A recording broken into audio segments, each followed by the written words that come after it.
Listo, entonces ahora María Antonia nos va a contar sobre Diana y ya comenzamos con tu presentación. Vale. Entonces, nuestro invitado hoy es Diana Luz Ortiz. Es arquitecta, egresada de la Universidad Nacional de Colombia y especialista en mercados y políticas de suelo en la América Latina de la misma universidad. En Italia obtuvo el título de Magíster en Planificación Urbana y Políticas Territoriales del Politécnico de Milán. Cuenta con más de 10 años de experiencia profesional, principalmente en formulación, implementación y revisión de norma e instrumentos de gestión urbana con el sector público. Hizo parte del equipo de planes maestros y complementarios de la Secretaría Distrital de Planeación de Bogotá y participó en la formulación del Sistema Distrital de Equipamientos. Bienvenida, Diana, y gracias.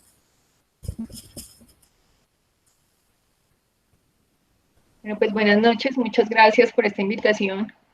Desde que me comentaron de esta iniciativa del Grupo Ensamble de Arquitectura para hablar de temas, digamos, complementarios a la proyectación en arquitectura, pues me interesó mucho. Les agradezco mucho a David, a Juan Pablo y a Simón por tenerme en cuenta para esta oportunidad, porque creo que es muy interesante que hagamos reflexiones, digamos, complementarias a las que da la academia dentro del pensum oficial y que nos ayuden a enfrentarnos como a la realidad o a tener diferentes perspectivas de la realidad que nos enfrentamos cuando hablamos, como en este caso, de gestión para la vivienda. Entonces, pues si les parece, voy a iniciar la presentación. Prefiero no hablar yo sola 45 minutos, entonces en algunos momentos haré preguntas, si mantienen sus cámaras prendidas y el que quiera participar lo hace, bienvenidos. Y si en el camino tienen alguna inquietud o alguna opinión que quieran en algún momento, pues no hay ningún problema, me avisan. Perfecto, listo. Gracias. Ustedes me dicen. Vale, Diana, lo único que no podríamos es mantener las cámaras prendidas porque eso interfiere un poquito con la transmisión de YouTube, pero Vale. sí, cada quien que quiera hablar puede abrir su micrófono y iniciar conversación contigo. Listo, ok, perfecto. Entonces, los invito a apagar sus micrófonos y sus cámaras para que Diana inicie con su charla. Entonces les voy a compartir pantalla. Me avisan, por favor. Listo, ahí se ve perfecto. Vale, entonces esta cátedra del día de hoy tiene como título el contexto normativo, políticas, regulaciones y actores. Y la idea es darles como precisamente el marco, digamos, una aproximación muy rápida al marco de la norma en el cual está contenida la gestión actual en Colombia con relación a, digamos, definidas por las políticas actuales que tenemos. Yo quiero hacer algunas precisiones antes de empezar y la primera consiste en que, pues, lo que quiero buscar con esta conferencia es dejar como inquietudes abiertas. Por lo tanto, la presentación es un tanto indicativa porque no me interesa ahondar, digamos, en una cátedra de 45 minutos es muy complicado hablar de todo el desarrollo de política y de la precisión, sobre todo de los procedimientos, que básicamente es en lo que ahora se enfoca las políticas, en los procedimientos para acceder a todos los subsidios de vivienda y demás, sino que lo que me interesa es dejar, digamos, hacer unas reflexiones sobre el trasfondo que hay en la relación de los actores con las regulaciones y las políticas. En ese sentido, entonces, voy a iniciar. A ver, acá. Entonces, bueno, lo primero es el tema de política. Bueno, entonces les voy a contar cómo voy a organizar la cátedra. Hay 3 temas que les voy a tratar, pero antes de los 3 temas quiero hablar de este concepto básico, por eso está en el numeral 0 y quiero que en esto charlemos un poquito. Si yo les digo política, ¿ustedes qué entienden por eso?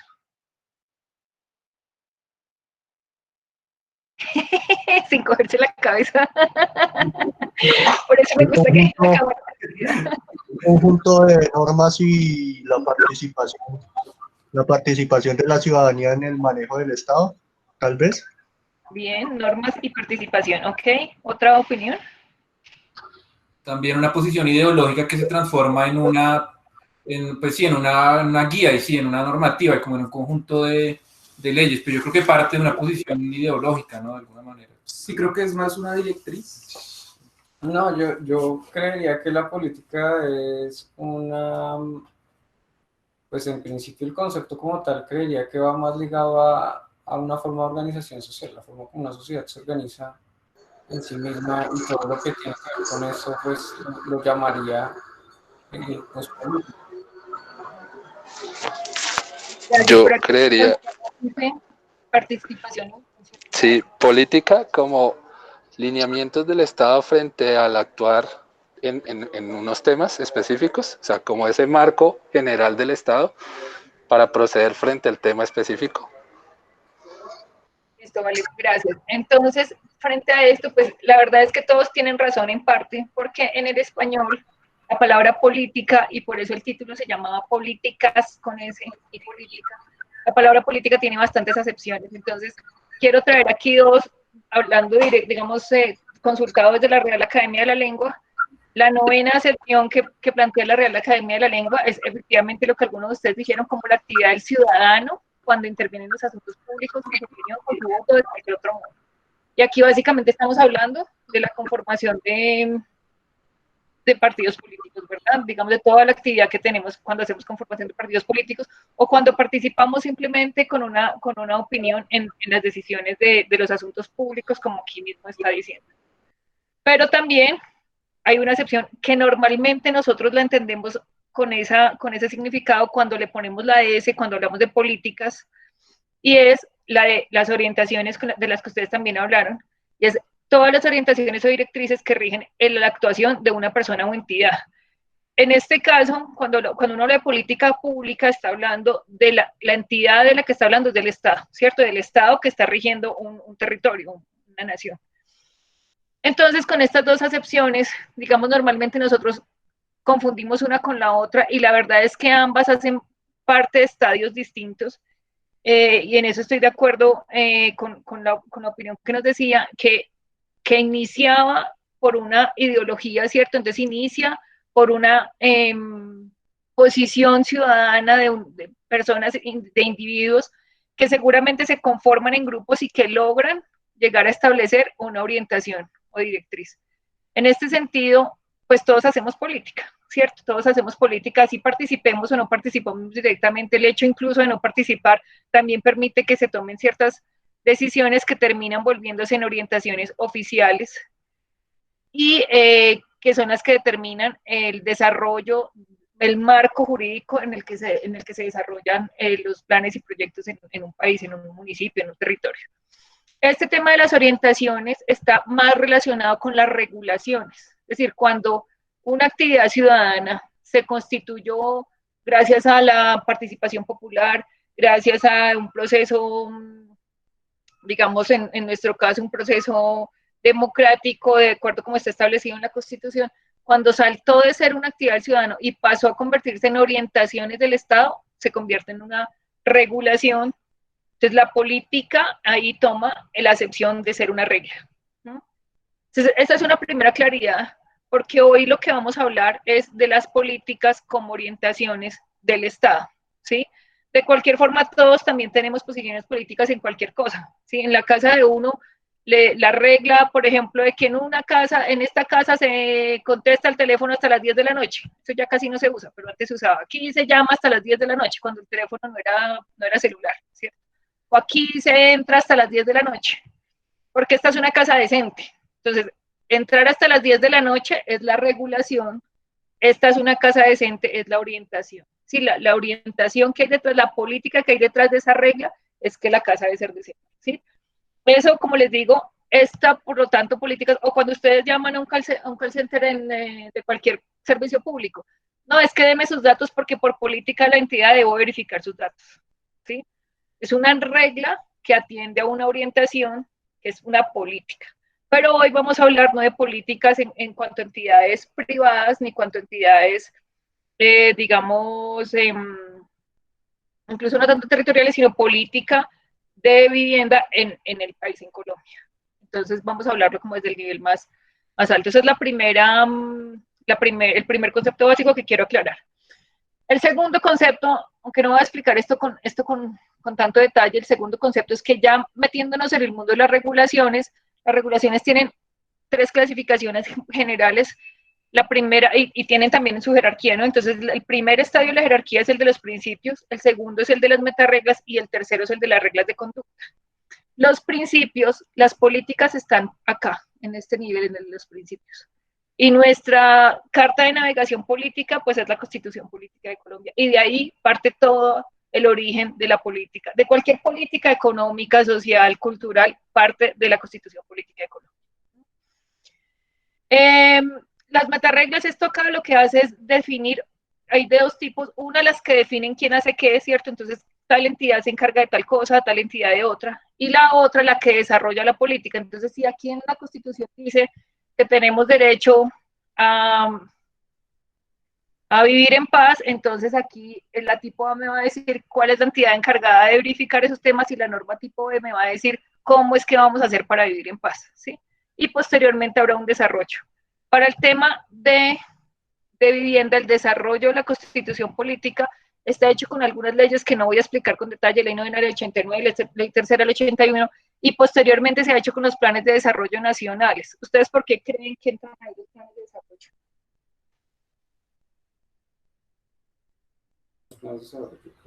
Los planes de desarrollo, según entiendo, son como una guía, sí, precisamente como una línea de ruta, pero a nivel más local, ¿no? A ver, existen planes de desarrollo nacional y existen planes de desarrollo departamental y municipal. O sea, en todos los niveles del Estado hay planes de desarrollo. No, Los planes de desarrollo se constituyen en política en el momento en el que el candidato queda elegido como líder de esa entidad territorial, quiero decir, como alcalde, como gobernador o como presidente, y el plan de desarrollo lo que hace es manifestar las políticas, las propuestas que hizo en campaña, las convierte en política del Estado. Porque se supone que todo el país, o que todo el municipio, o que todos los departamentos, las poblaciones de los departamentos escogieron esa línea y por eso se convierte en política del Estado. Por eso es muy importante el enfoque que cada gobierno le da a los distintos temas de desarrollo políticas en el país, porque si bien el gran marco teórico es la Constitución Política de Colombia, la Constitución da los principios y en esto hay que ser muy claro, los principios son abstractos, son muy abstractos. Y lo que trata de hacer cada uno de los candidatos en cada uno de sus periodos es ver cómo baja ese concepto abstracto y lo vuelve realidad, ¿sí? Entonces, hay que tener claro que en las regulaciones los principios, al ser muy abstractos, casi no tienen influencia en la vida de la gente. ¿Sí? Si yo hoy digo que nos vamos a volver un país que defiende la ecología y lo vuelvo política, pues mañana nuestra vida sigue siendo la misma. ¿Sí?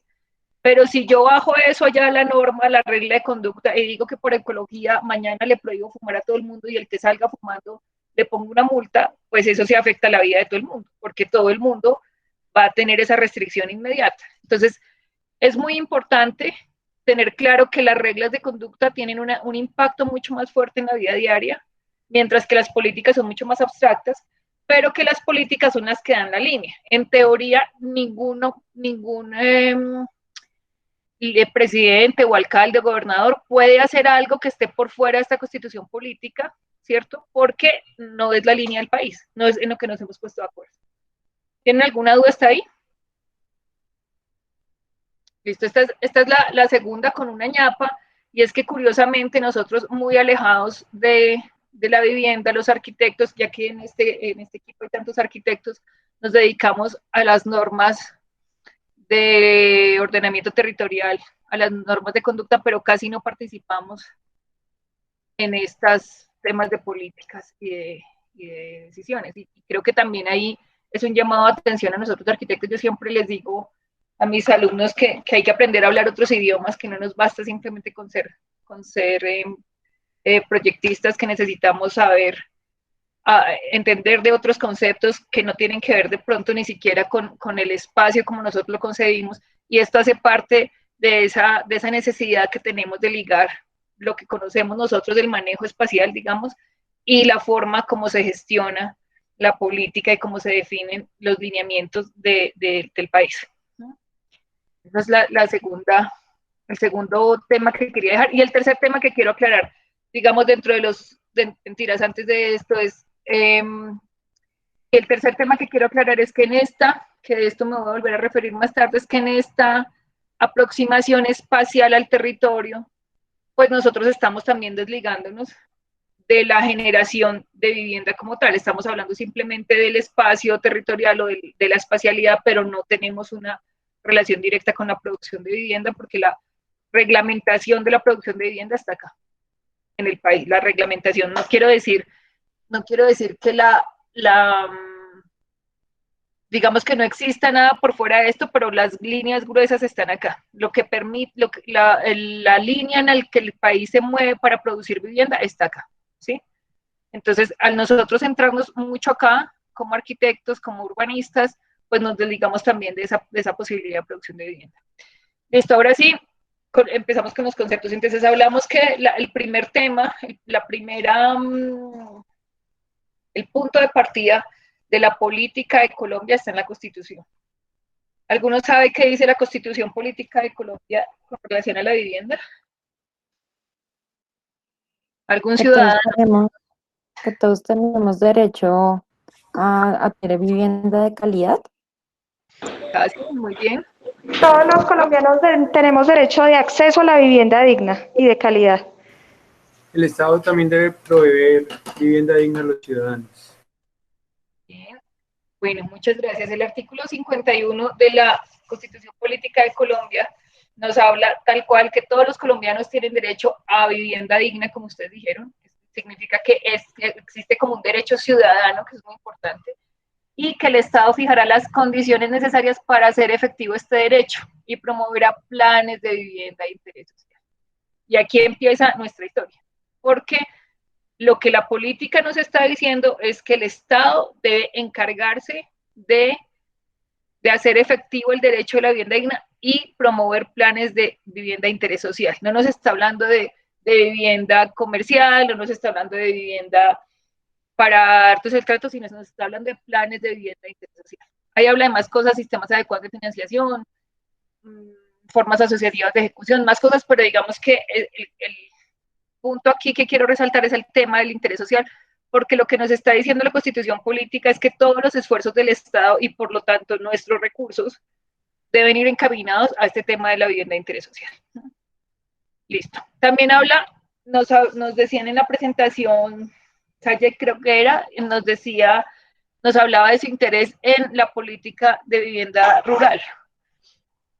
Sobre esto, la Constitución en el artículo 64 nos dice que es deber del Estado promover el acceso progresivo a la propiedad de la tierra de los trabajadores agrarios.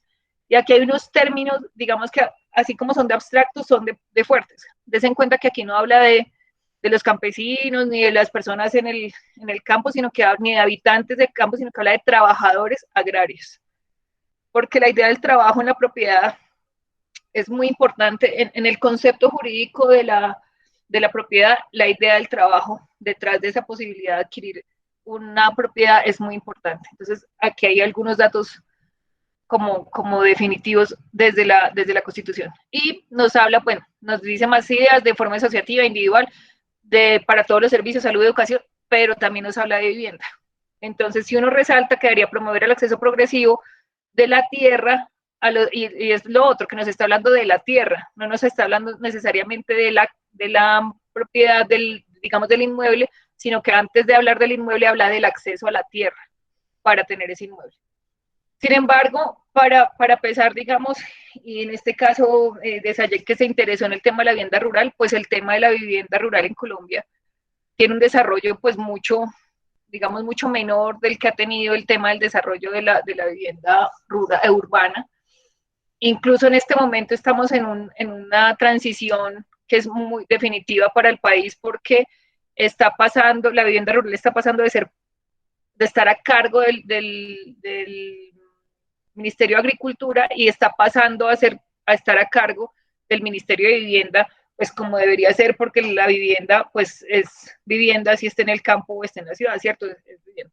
Sin embargo, en esta transición, pues con todos los problemas que existen burocráticos y demás, tampoco es que haya una línea muy clara de cuál es la política para el campo, y básicamente lo que se hace es generar algunas posibilidades de mejoramiento de viviendas rurales. Entonces, en esta conversación, en esta cátedra, pues no vamos a tratar el tema de la política de vivienda rural, porque como les digo, pues no está muy desarrollado, y porque me interesa hacer unos cuestionamientos sobre lo que sí se ha desarrollado mucho o a lo que el Estado le da mucha importancia, que es el tema de la vivienda urbana. Pero sí quiero dejar la salvedad de que hay un gran vacío. Digamos, el hecho de que yo no hable en esta cátedra de esto no es porque esté de acuerdo con esa situación, sino porque por el contrario hay un gran vacío desde el punto de vista del desarrollo político, porque como ustedes ven, los principios están establecidos, ambos por igual, en 2 artículos distintos, pero el desarrollo de esa política pues no se ha dado hasta el momento. Entonces, con esta claridad de que vamos a hablar sobre el tema de la vivienda digna y los planes de vivienda de interés social, pues ustedes se pueden imaginar que existen muchas formas y seguramente muchas más que no hemos experimentado de atender a esa obligación del Estado de tener una vivienda digna y unos planes de vivienda. Yo voy a tratar de hacer un recorrido de 5 minutos por la historia, que además ustedes se la deben saber, digamos, a grandes rasgos, con el interés de hacer unas reflexiones. Más o menos desde 1900 empieza todo el tema de producción de vivienda, digamos, con la política estatal en la que el Estado tenía, digamos que un 80% de la participación de la producción de vivienda, y eso se mantuvo muy estable, más o menos hasta 1970. Quiero aquí hacer una reflexión con relación a la demanda y a la oferta. Si alguno me explica qué es demanda y qué es oferta, por favor.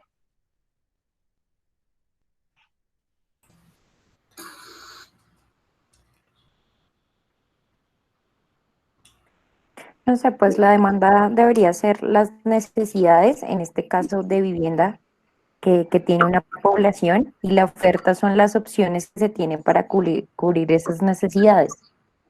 Perfecto, esa es la definición correcta. Entonces, voy aquí a traer de forma indicativa, como les decía, algunos datos de demanda y de oferta, en el sentido como de hacer las reflexiones sobre la diferencia que hay, digamos, el déficit del que se habla de la producción de vivienda. Entonces, en este momento el Estado Colombia estaba sufriendo, los municipios de Colombia estaban comenzando a sufrir pues todo el tema de la violencia, todo el tema del desplazamiento de los habitantes rurales a la ciudad, y eso hace que haya un crecimiento siempre en las ciudades permanente y que el Estado, que es el que está haciendo toda la producción de vivienda, pues no dé abasto, ¿cierto? Con esa producción, entre otras porque el Estado empieza, y eso hay que recordarlo, empieza atrasado, ¿cierto?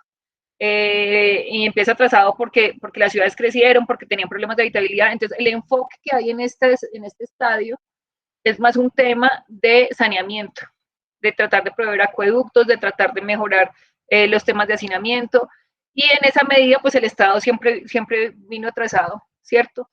Hay un pico muy importante hacia los 80, pues también por un incremento del tema de la violencia y por un tema de desarrollo, de esa palabra desarrollo en términos económicos, ¿no? No en términos, digamos, de derechos ni este tipo de cosas, sino desarrollo en el sentido del crecimiento de las ciudades, y el Estado comienza a hacer una transición de este Estado benefactor que lo da todo, que está encargado desde el diseño, la financiación y la construcción inclusive de las viviendas, y comienza el Estado a desligarse de esa lógica de ser benefactor, y comienza a ser un Estado que, digamos, se conoce como facilitador, pero más en el sentido casi que de tramitador, ¿cierto? Pero, digamos, porque se supone que es el que da la regla, pero lo que realmente sucede es que pues da la regla para permitirle al mercado tomarse pues todo el protagonismo en la producción de vivienda. Entonces, en este sentido, lo que el Estado pasa a hacer es que pasa de ser el que define, todos lo sabemos, pues con todas las entidades que hubieron, el que diseña, el que construye y el que entrega, y lo que comienza es a tratar de que las personas entren al mercado. Entonces, recuerden que el objetivo de la política de vivienda es una vivienda digna. El Estado acá, al comienzo, consideraba que una vivienda digna era una vivienda que tenía ciertos espacios, invertía dinero en diseño, invertía dinero en estándares, invertía dinero en temas de desarrollo urbano. Invertía dinero en una serie de características que consideraba importantes para garantizar la vivienda digna. En este estadio lo que el Estado dice es, la política lo que dice es no, pues yo con que garantice que la gente puede entrar al mercado inmobiliario, cumplí con mi papel de vivienda digna y que el mercado se encargue de hacer la vivienda digna. Yo me encargo de que la gente pase de ser pobre a que tenga la posibilidad de entrar al mercado y acceder a una compra de vivienda. ¿Sí? En este sentido, realmente lo que termina pasando, aunque digamos esta es la versión oficial de la política, lo que termina pasando es que todo el dinero que el Estado venía invirtiendo en estas cosas, o incluso más, digamos que eso puede ser objeto de una investigación, lo que termina pasando es al mercado. En el momento en el que el Estado subsidia, ¿cierto? Lo que dice es que el dinero que hacía, en vez de invertirlo en arquitectos, en diseño, en construcción, se lo pasa al mercado y que el mercado pues haga lo que tenga que hacer. Claro, a uno, digamos, las personas que están a favor de esto le dicen, no se lo pasa al mercado, se lo pasa al propietario, porque el propietario pues antes no tenía plata y ahora la tiene para poder ingresar. Pero realmente el propietario nunca es que reciba la plata, sino que la convierte en una vivienda en la que ingresa, pero eso lo que pasa es a los costos del mercado. Más adelante hablaremos un poco más al detalle de esto. Tengo una pregunta, dice Sayek, la demanda de vivienda se basa en la falta de obtención de vivienda. Perdón que me alcancé a leer acá.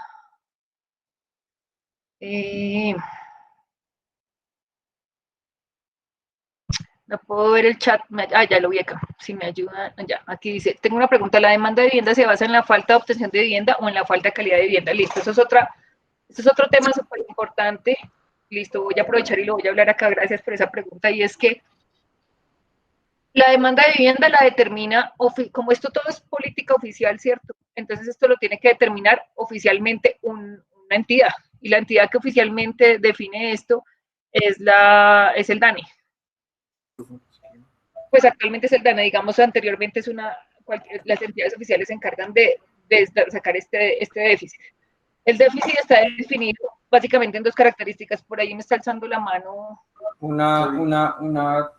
Una observación muy puntual. En tu cuadro, donde dice, después de 1970, dice 1900, eso es 1980, ¿cierto? 90, mentira, sí, es un error, gracias, es 1990. Porque vale. El intermedio entre que el Estado dejó de ser Estado benefactor y pasó a ser Estado facilitador es 20 años, más o menos. Listo, no para que pues quedáramos claros con eso. Sí, muchas gracias. Me faltó un 9 ahí, gracias, sí. Vuelvo a la pregunta de Sayek.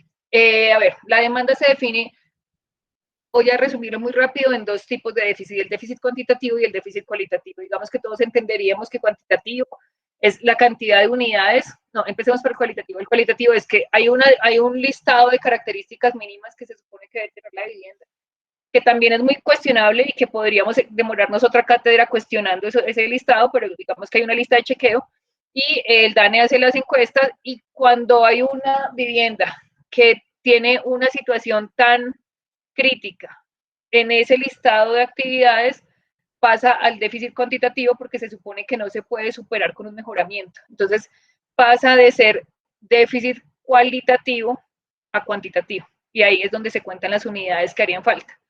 En ese sentido, el déficit cuantitativo estaría más enfocado a mejoramiento, ¿cierto? A la posibilidad de mejorar lo que hay, y el déficit cualitativo a que es una unidad con tan malas condiciones que toca hacerla nueva. Esa es la lógica que hay detrás de este déficit. Pero es un tema muy cuestionable porque esa lista de chequeo no ha sido siempre la misma. Entonces, en algún momento era hacinamiento tener 6 personas en una casa, y luego se volvió hacinamiento tener 4. En algún momento se volvió hacinamiento, se volvió déficit cualitativo. Incluso hoy, que es otra cosa cuestionable, se dice que es déficit cualitativo usar materiales vegetales. Y entonces toda la posibilidad de desarrollo de materiales pues queda restringida, en el sentido de que se considera que es déficit cualitativo. Vamos a ver acá que hicieron otro comentario. Una pregunta. La caída en la demanda entre el 70 y el 90 que se ve. Gracias, sí señor. Esa caída es porque el mercado, bueno, porque digamos el hecho de que el Estado le haya dado paso al mercado en la concepción de que toda la gente lo importante es que pueda entrar al mercado. Eso no garantiza que el mercado funcione, ¿sí? Lo que ocurrió en este pico es la crisis del UPAC. Sí, en teoría fue un éxito, el UPAC fue maravilloso, las constructoras estaban funcionando divino porque el Estado dejó de producir, porque el Estado era muy centralista. Digamos que esa fue una de las razones por las cuales había un poco de ineficiencia en el sentido de la capacidad de atender. Entonces, el Estado inicialmente era muy centralista, por acá era muy centralista, o sea, era muy, todo dependía de la nación, muy dependía de Bogotá. Por acá más o menos comienzan a aparecer juntas departamentales para que cada departamento pueda encargarse de la política de vivienda. Y acá cuando comienzan a entrar aparecer las constructoras y a pasarse a la producción de la vivienda del sector privado, pues comienza a haber un boom de producción de stock de vivienda, de lo que se llama en economía el stock del producto. Y ese stock hizo que como había tanta demanda de producto, los materiales se encarecieran. Porque esto es un mercado, y en un mercado pues todos quieren ganar. Entonces, si yo soy constructor, si yo produzco cemento y veo que están construyendo pero por montones y que van a necesitar cemento mío por montones, y yo sé que tengo la capacidad de producir, no sé, 3.000 metros cúbicos y me van a pedir 9.000, pues yo le subo el precio a lo mío y mientras voy y consigo como produzco el resto. Y así todos subieron los precios, entonces el precio del valor de la vivienda, de la construcción, subió demasiado, y esto aquí estaba en UPACs, y el UPAC estaba en el mercado, y eso lo que hizo fue que costaran tanto que la gente no podía entrar al mercado, incluso aunque ya tenía subsidios, no podía adquirir la unidad, y pues se cayó el mercado, se cayó la construcción. Gracias por esa pregunta. Listo. Entonces, con este recorrido inicial, hay dos reflexiones acá. Una, que el Estado pasó de construir el objeto casa, ¿cierto? Y lo convirtió en dos temas. Uno que no es tan malo, y es la conciencia de la vivienda como estructura del ordenamiento territorial. Y eso tiene mucho sentido porque el uso de la vivienda pues es el que ocupa más territorio, y finalmente el ordenamiento territorial lo que habla es de cómo habitamos el territorio. Entonces, digamos que hay una lógica de sacar a la vivienda de la construcción de la casa y comenzar a fortalecer el tema del urbanismo y el desarrollo urbano. Y uno pues un poco más complejo, y es el tema de que ya no hace la casa, sino que lo que hace es dar plata y lo conviertes en subsidios. Y subsidia a la demanda, y eso también es una cosa súper, súper clave en la política de vivienda en Colombia, porque al subsidiar a la demanda lo que está buscando es darle plata, dinero a la persona, a la gente para que compre. Si subsidiara la oferta, la historia sería muy distinta, porque si subsidiara la oferta es que yo estaría subsidiando suelo, que estaría subsidiando la construcción, estaría subsidiando incluso la comercialización, pero aquí lo que se está subsidiando es a la gente que tenga plata. Entonces, la vivienda sube y baja de precio, digamos que el mercado se encarga de definirlo todo, y lo que el Estado le da es plata a la gente para que la gente pueda llegar a ese mercado. Eso es súper clave en nuestra política de vivienda. Listo. Con esto quiero dejar esta reflexión. Este punto es clave en el sentido de que estas políticas, como vimos, son susceptibles de cambiarse. En el tiempo no todas han sido iguales, y como hablamos, cada 4 años hay digamos que hay un cambio, hay la posibilidad de tener un cambio de política, ¿sí? Y en este sentido es muy importante pues que nosotros hagamos uso de esa posibilidad de cambiar esa política, ¿sí? No necesariamente pues para acabar con todo lo que está escrito, pero sí porque somos conscientes de algunas cosas que cada uno se ha ido dando cuenta en su ejercicio profesional, en su búsqueda académica, y que aquí no está, ¿sí?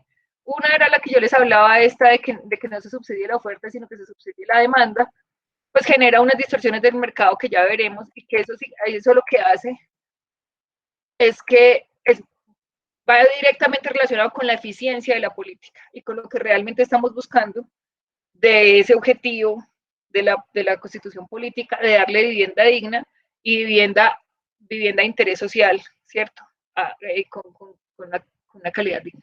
Entonces, esta es una primera reflexión que quiero dejar, y es que esta es la lógica en la que estamos metidos hoy, ¿sí? En que estamos supuestos que se subsidia la demanda, en que ya es un tema simplemente económico, y por eso si ustedes miran la norma del sector, de todo el sector de ordenamiento territorial y vivienda, el 90% son fórmulas de cómo ingreso al subsidio, de cómo calculo el subsidio, de cómo tengo que estar. Los municipios tienen que estar, para poder entrar también en esta lógica, tienen que estar todo el tiempo mirando cómo hacen los trámites de subsidio, cómo aplican al subsidio. Todo es para tener un subsidio. Y esa lógica no nos hemos salido. Entonces, esta es la primera, digamos, gran conclusión que quería aclararles en cuanto a la política como está enfocada hoy. Es un tema subsidiario a la demanda. Listo. El segundo tema está con los actores, ¿cierto?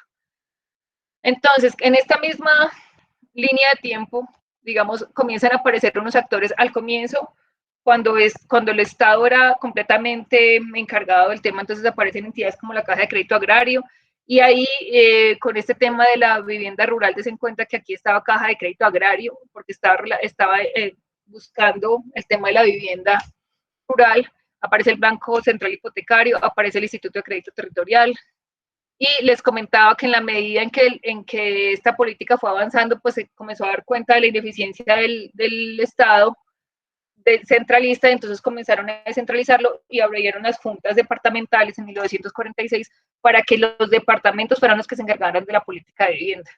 Y esto, pues digamos que es un paso muy importante con el tema de la autonomía municipal, que después vino en el 91 a establecerse como principio también de ordenamiento territorial.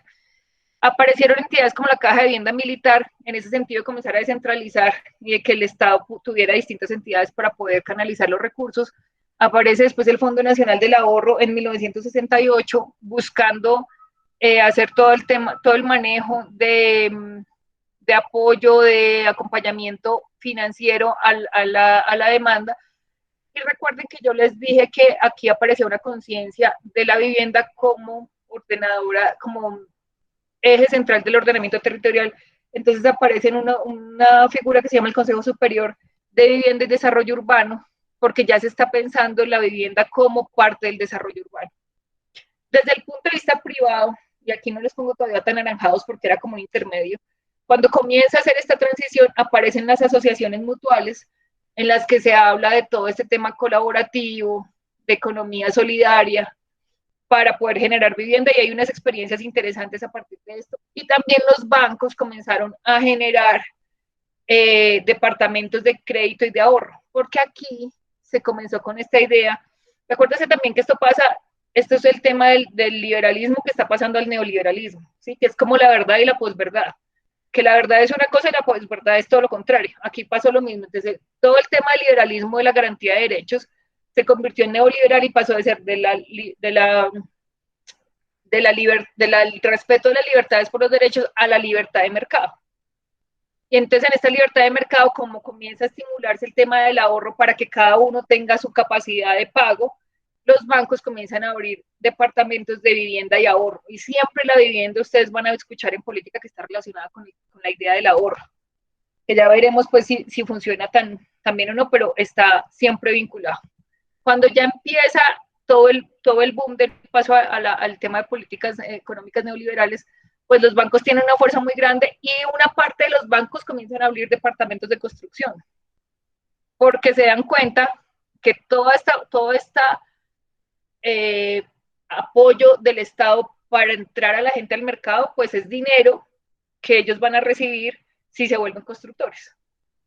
Porque ya solamente el negocio no es prestar, sino el negocio también es construir para recibir lo que está dándole el Estado a los habitantes.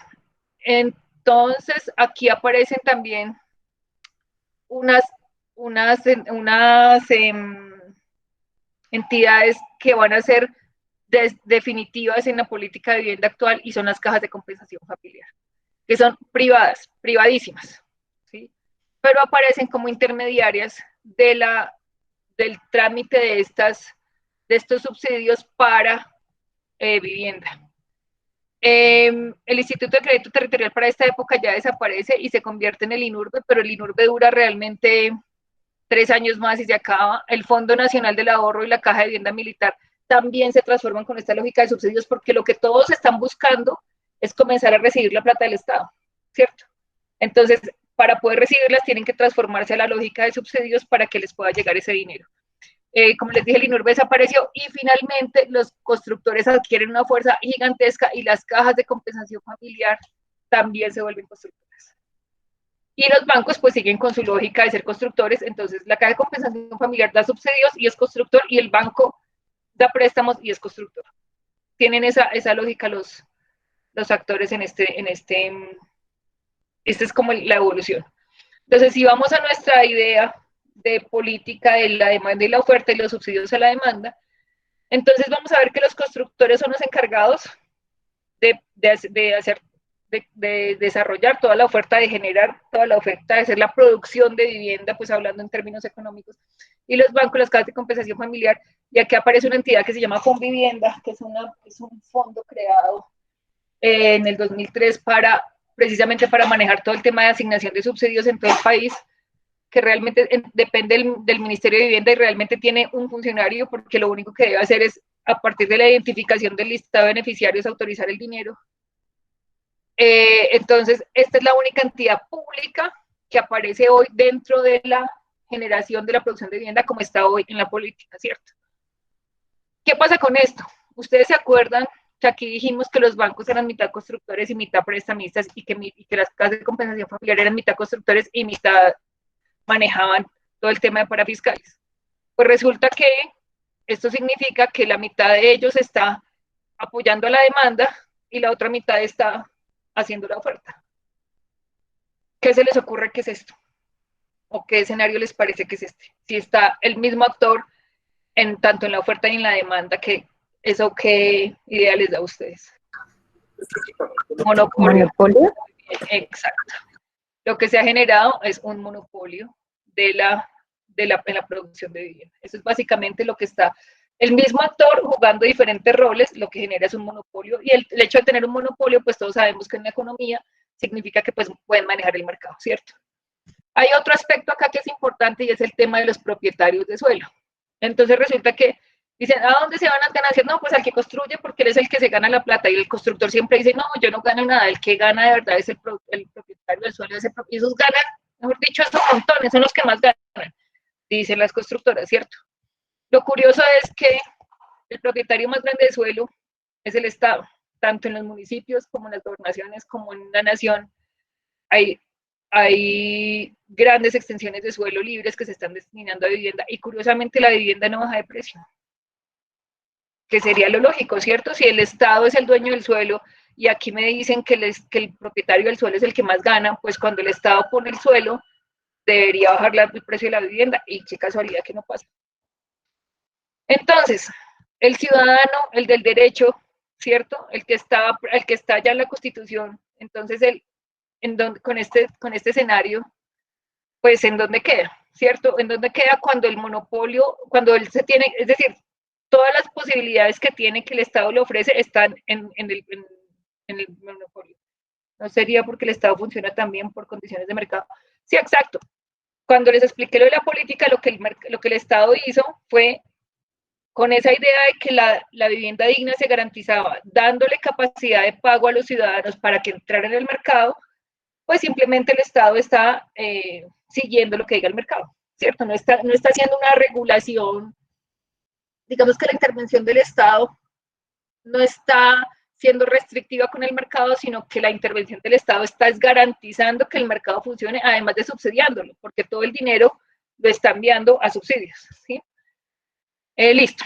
En este sentido, pues esto genera unas perversiones, ¿cierto? Unas perversiones del mercado, que voy a tratar de aquí hacer por lo menos tocar 4 aspectos. La primera es el tamaño de la vivienda, ¿cierto? Entonces, si más o menos en 1990 había una clasificación de viviendas máximas de 120 metros cuadrados, esto es social, esto es vivienda social, esto no es vivienda de estratos altos. Entonces, las viviendas máximas eran de 120 metros cuadrados, básicas de 60, y mínimas de 41, incluso si miramos por allá en 1900, el área era 150 metros cuadrados, el área de una casa de vivienda de interés social era 150 metros cuadrados. Aquí en 1990 ya vamos entre 120 y 41, Y pues en 2020 la BIS está al promedio de 60 y la BIP en el promedio de 45.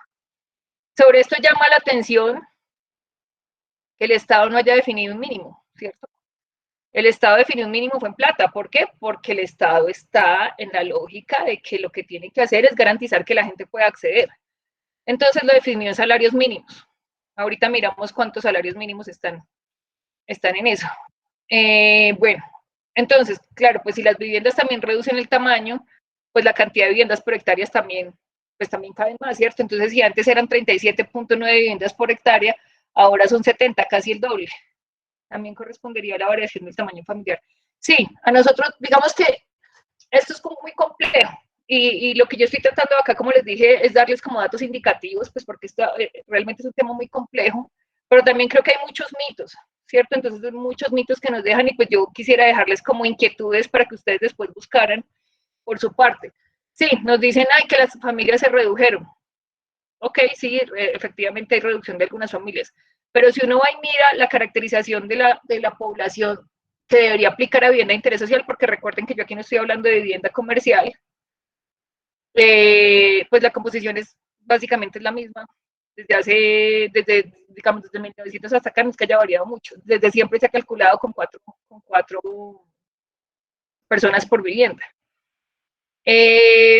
Entonces, digamos que hay explicaciones que nos da el mercado, ¿cierto? De que, no, eso es como cuando la gasolina, ¿cierto? Ustedes sube la gasolina, ¿por qué no? No, porque es que el dólar subió y entonces la gasolina sube, porque claro, venga, el dólar bajó, porque subió la gasolina. No, es que como el dólar bajó, lo que hizo fue que subiera el transporte, entonces esta vez subió fue por el transporte. Listo, entonces el dólar bajó y el transporte bajó. No, estamos en pandemia y bajó todo. No, lo que pasa es que como estamos en pandemia, siempre, digamos que el mercado siempre tiene una explicación para los resultados que da. Pero es importante que uno, digamos, reflexione alrededor de eso.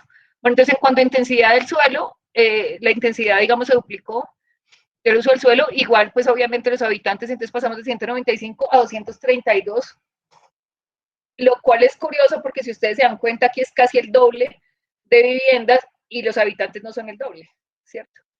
Lo que significa que sí puede haber menos habitantes, pero igual cuando se juntan en todas las viviendas no son el doble de habitantes con relación a las viviendas que se están generando. Y uno diría, qué bueno que estemos haciendo un uso intensivo de la tierra, que estemos dejando esto tan ecológico, qué buenos resultados. Qué casualidad que los planes de desarrollo nos dicen siempre que necesitamos más suelo. Entonces, el plan de desarrollo de este año no, de este periodo de gobierno, con el presidente Duque, nos dice que la meta es de 16.000 hectáreas nuevas. 16.000 hectáreas nuevas, Medellín tiene 13.000 hectáreas. Medellín completa tiene 13.000 hectáreas. Y la meta de este año es de este periodo, es desarrollar otras 16.000 hectáreas, porque en la lógica que nos dicen, la única forma de subsanar el déficit es generando una ciudad tan grande como Medellín en todo el país. Un poco más grande que Medellín. Entonces, pero ¿cómo así? ¿No estamos haciendo un uso intensivo de la tierra y aún así no nos alcanza? Hablaban algunos de los participantes que les interesaba el patrimonio, que les interesaba mirar cómo se articulaba el patrimonio con la vivienda. Pues aquí nos están diciendo que si no es nuevo no sirve. Eso es lo que nos está diciendo la política, ¿cierto? Hay varias reflexiones que vale la pena que ustedes las miren con cuidado. Yo que quise traer esto simplemente porque se genera, cuando hablo de la distorsión que se genera, es porque, pues como la lógica es que generemos más viviendas, porque lo importante es que la gente tenga plata para pagarlas, pues ¿cómo hacemos para que la gente pueda entrar en el mercado? Si la gente no tiene plata, pues hagamos las viviendas más chiquitas, hasta donde pueda. Usted no se va a poner a hablar de metros, usted póngale plata, que es lo que nos importa, ¿cierto? No, pues los servicios públicos, la disponibilidad de servicios públicos, no, ponga más viviendas en el mismo terreno. No, pero es que el espacio verde, el espacio público, ahí hágalas acomodar. Pero es que la cantidad de familias, ahí le cabe. Entonces necesitamos más suelo. Y resulta que vivimos más juntos en teoría, pero nos están diciendo que hay que seguir comprando suelo.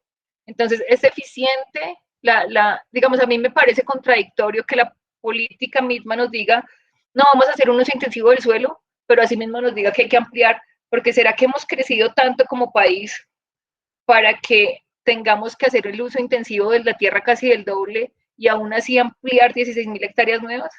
Si ustedes miran, les voy a dar aquí un indicio, si ustedes miran últimamente desde el gobierno Santos, hubo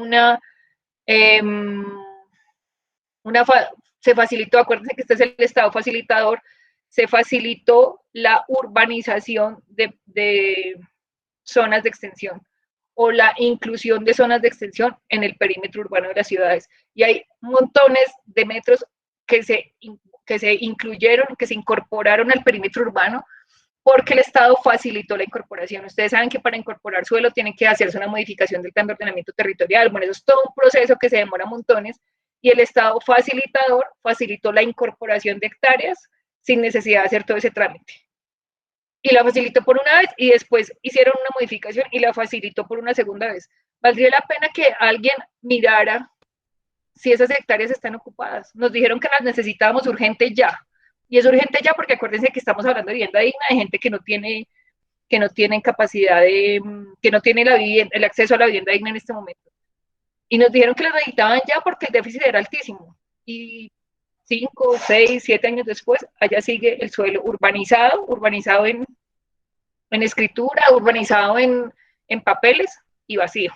Y el déficit. O sea, aquí hay una contradicción porque esas son las contradicciones que genera el mercado. ¿Por qué? Porque el mercado está regido simplemente es por el tema económico, no le interesa el uso del territorio, ni le interesan pues estas lógicas espaciales, y lo que le interesa es ganar dinero, pues es la lógica del mercado. Entonces, en este tema de los actores uno dice, bueno, pero entonces, ¿cómo hacemos pues para saber cuánto es que cuesta realmente una vivienda? Entonces, vamos a hablar de los costos que se tienen en una vivienda. Hay un costo de suelo, hay un costo de construcción, hay unos costos indirectos que se tratan de, básicamente, seguros, arrendamientos, todo el tema de campamentos para productividad, todo lo que no genera directamente la construcción, pero que se necesita para que funcione. Un tema financiero, de costos financieros y una utilidad, ¿cierto? Entonces, los costos indirectos, ¿quién los maneja generalmente? Las cajas de compensación familiar, porque es todo el tema del pago de subsidios. Los costos financieros, bueno, los bancos también generan costos indirectos y costos financieros. Con estos actores que estoy identificando, ¿qué es lo que estoy identificando? Que si este es el valor de una casa, ¿cierto?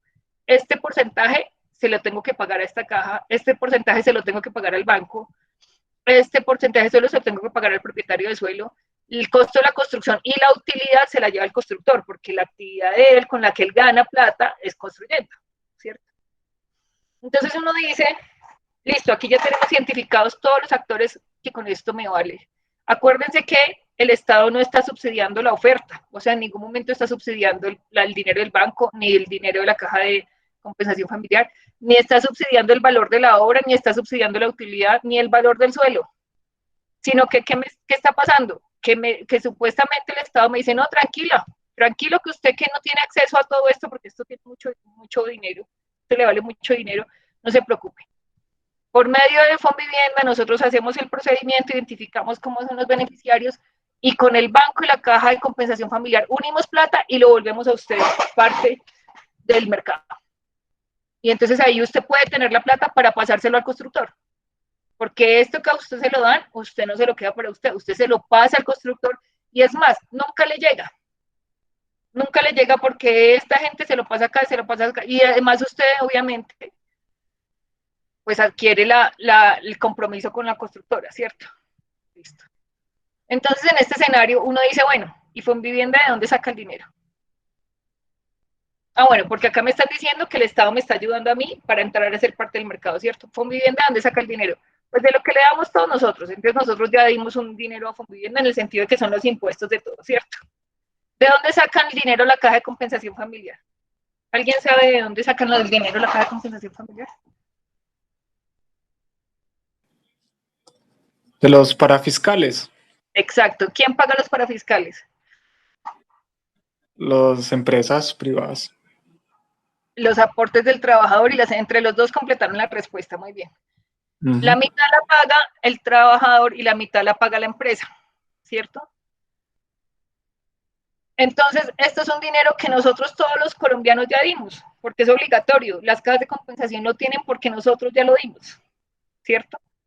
Y los bancos, pues resulta que nosotros adquirimos un crédito con el banco y le quedamos debiendo 20, 25 años de cuotas. Entonces, ¿realmente me están haciendo parte del mercado o lo que pasa es que me están empobreciendo más?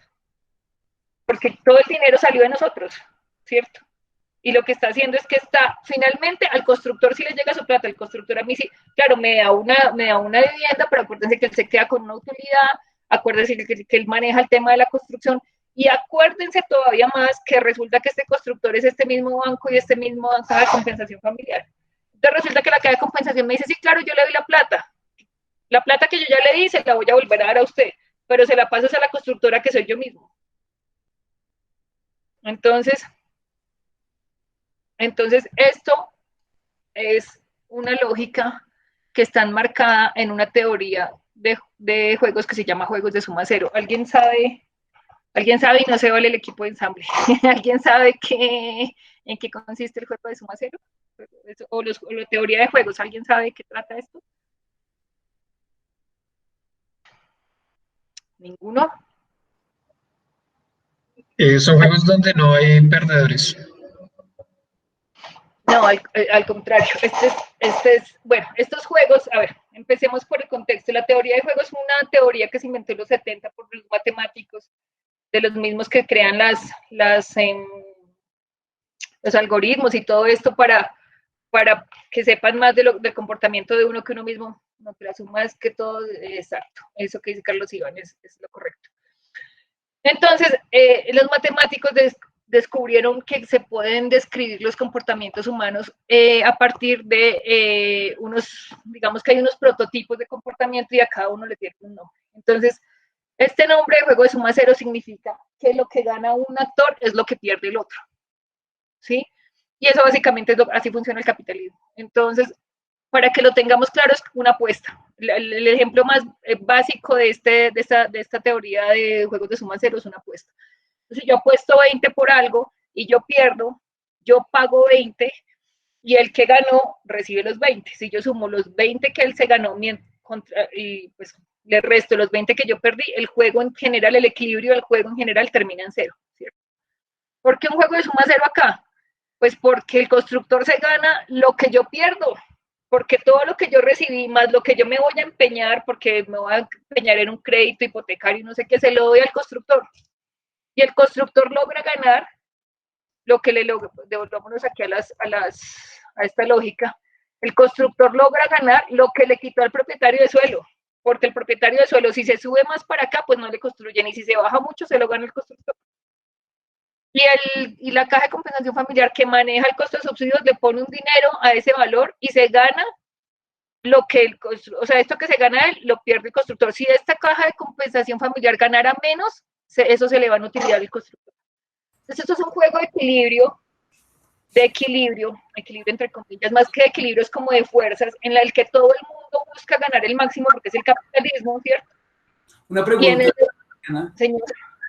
¿A qué te refieres con que los costos indirectos se le deben dar a las cajas de compensación? ¿O cómo entiendes tú el concepto de costos indirectos nuevamente? Los cobras, el porcentaje, los costos indirectos son muchos. Las constructoras, en todos los estadios hay costos indirectos, pero el costo más grande está el costo del manejo de digamos, aparte del costo financiero del dinero, de lo que vale el dinero, están los costos de la transacción con aseguradoras y con todas las fiducias y con todo el soporte que da a la construcción. Entonces, las cajas de compensación familiar, al ser las que manejan el dinero que viene de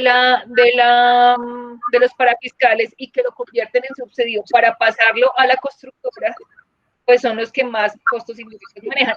De cualquier forma hay más, ¿no? Es decir, no es exclusivamente en la caja, incluso si uno fuera, digamos, más al detalle aquí en los constructores, pues está, el constructor solamente construye, pero estarían todos los proveedores de la construcción, y entonces también, digamos que hay una cadena, y eso, pero esa pregunta me sirve mucho para hablar de otra cosa, y es que detrás de todo esto hay una idea de que es que la construcción hay que mantenerla por encima de todo porque genera desarrollo económico, porque es uno de los motores de la economía del país.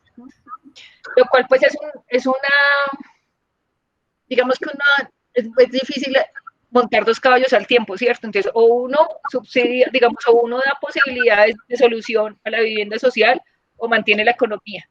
pero usar la construcción como valorándola por generador de toda esta lógica que hay detrás de la construcción, que está el proveedor, el del transporte, el que hace las puntillas, el que hace la pintura, bueno, toda la cadena de construcción.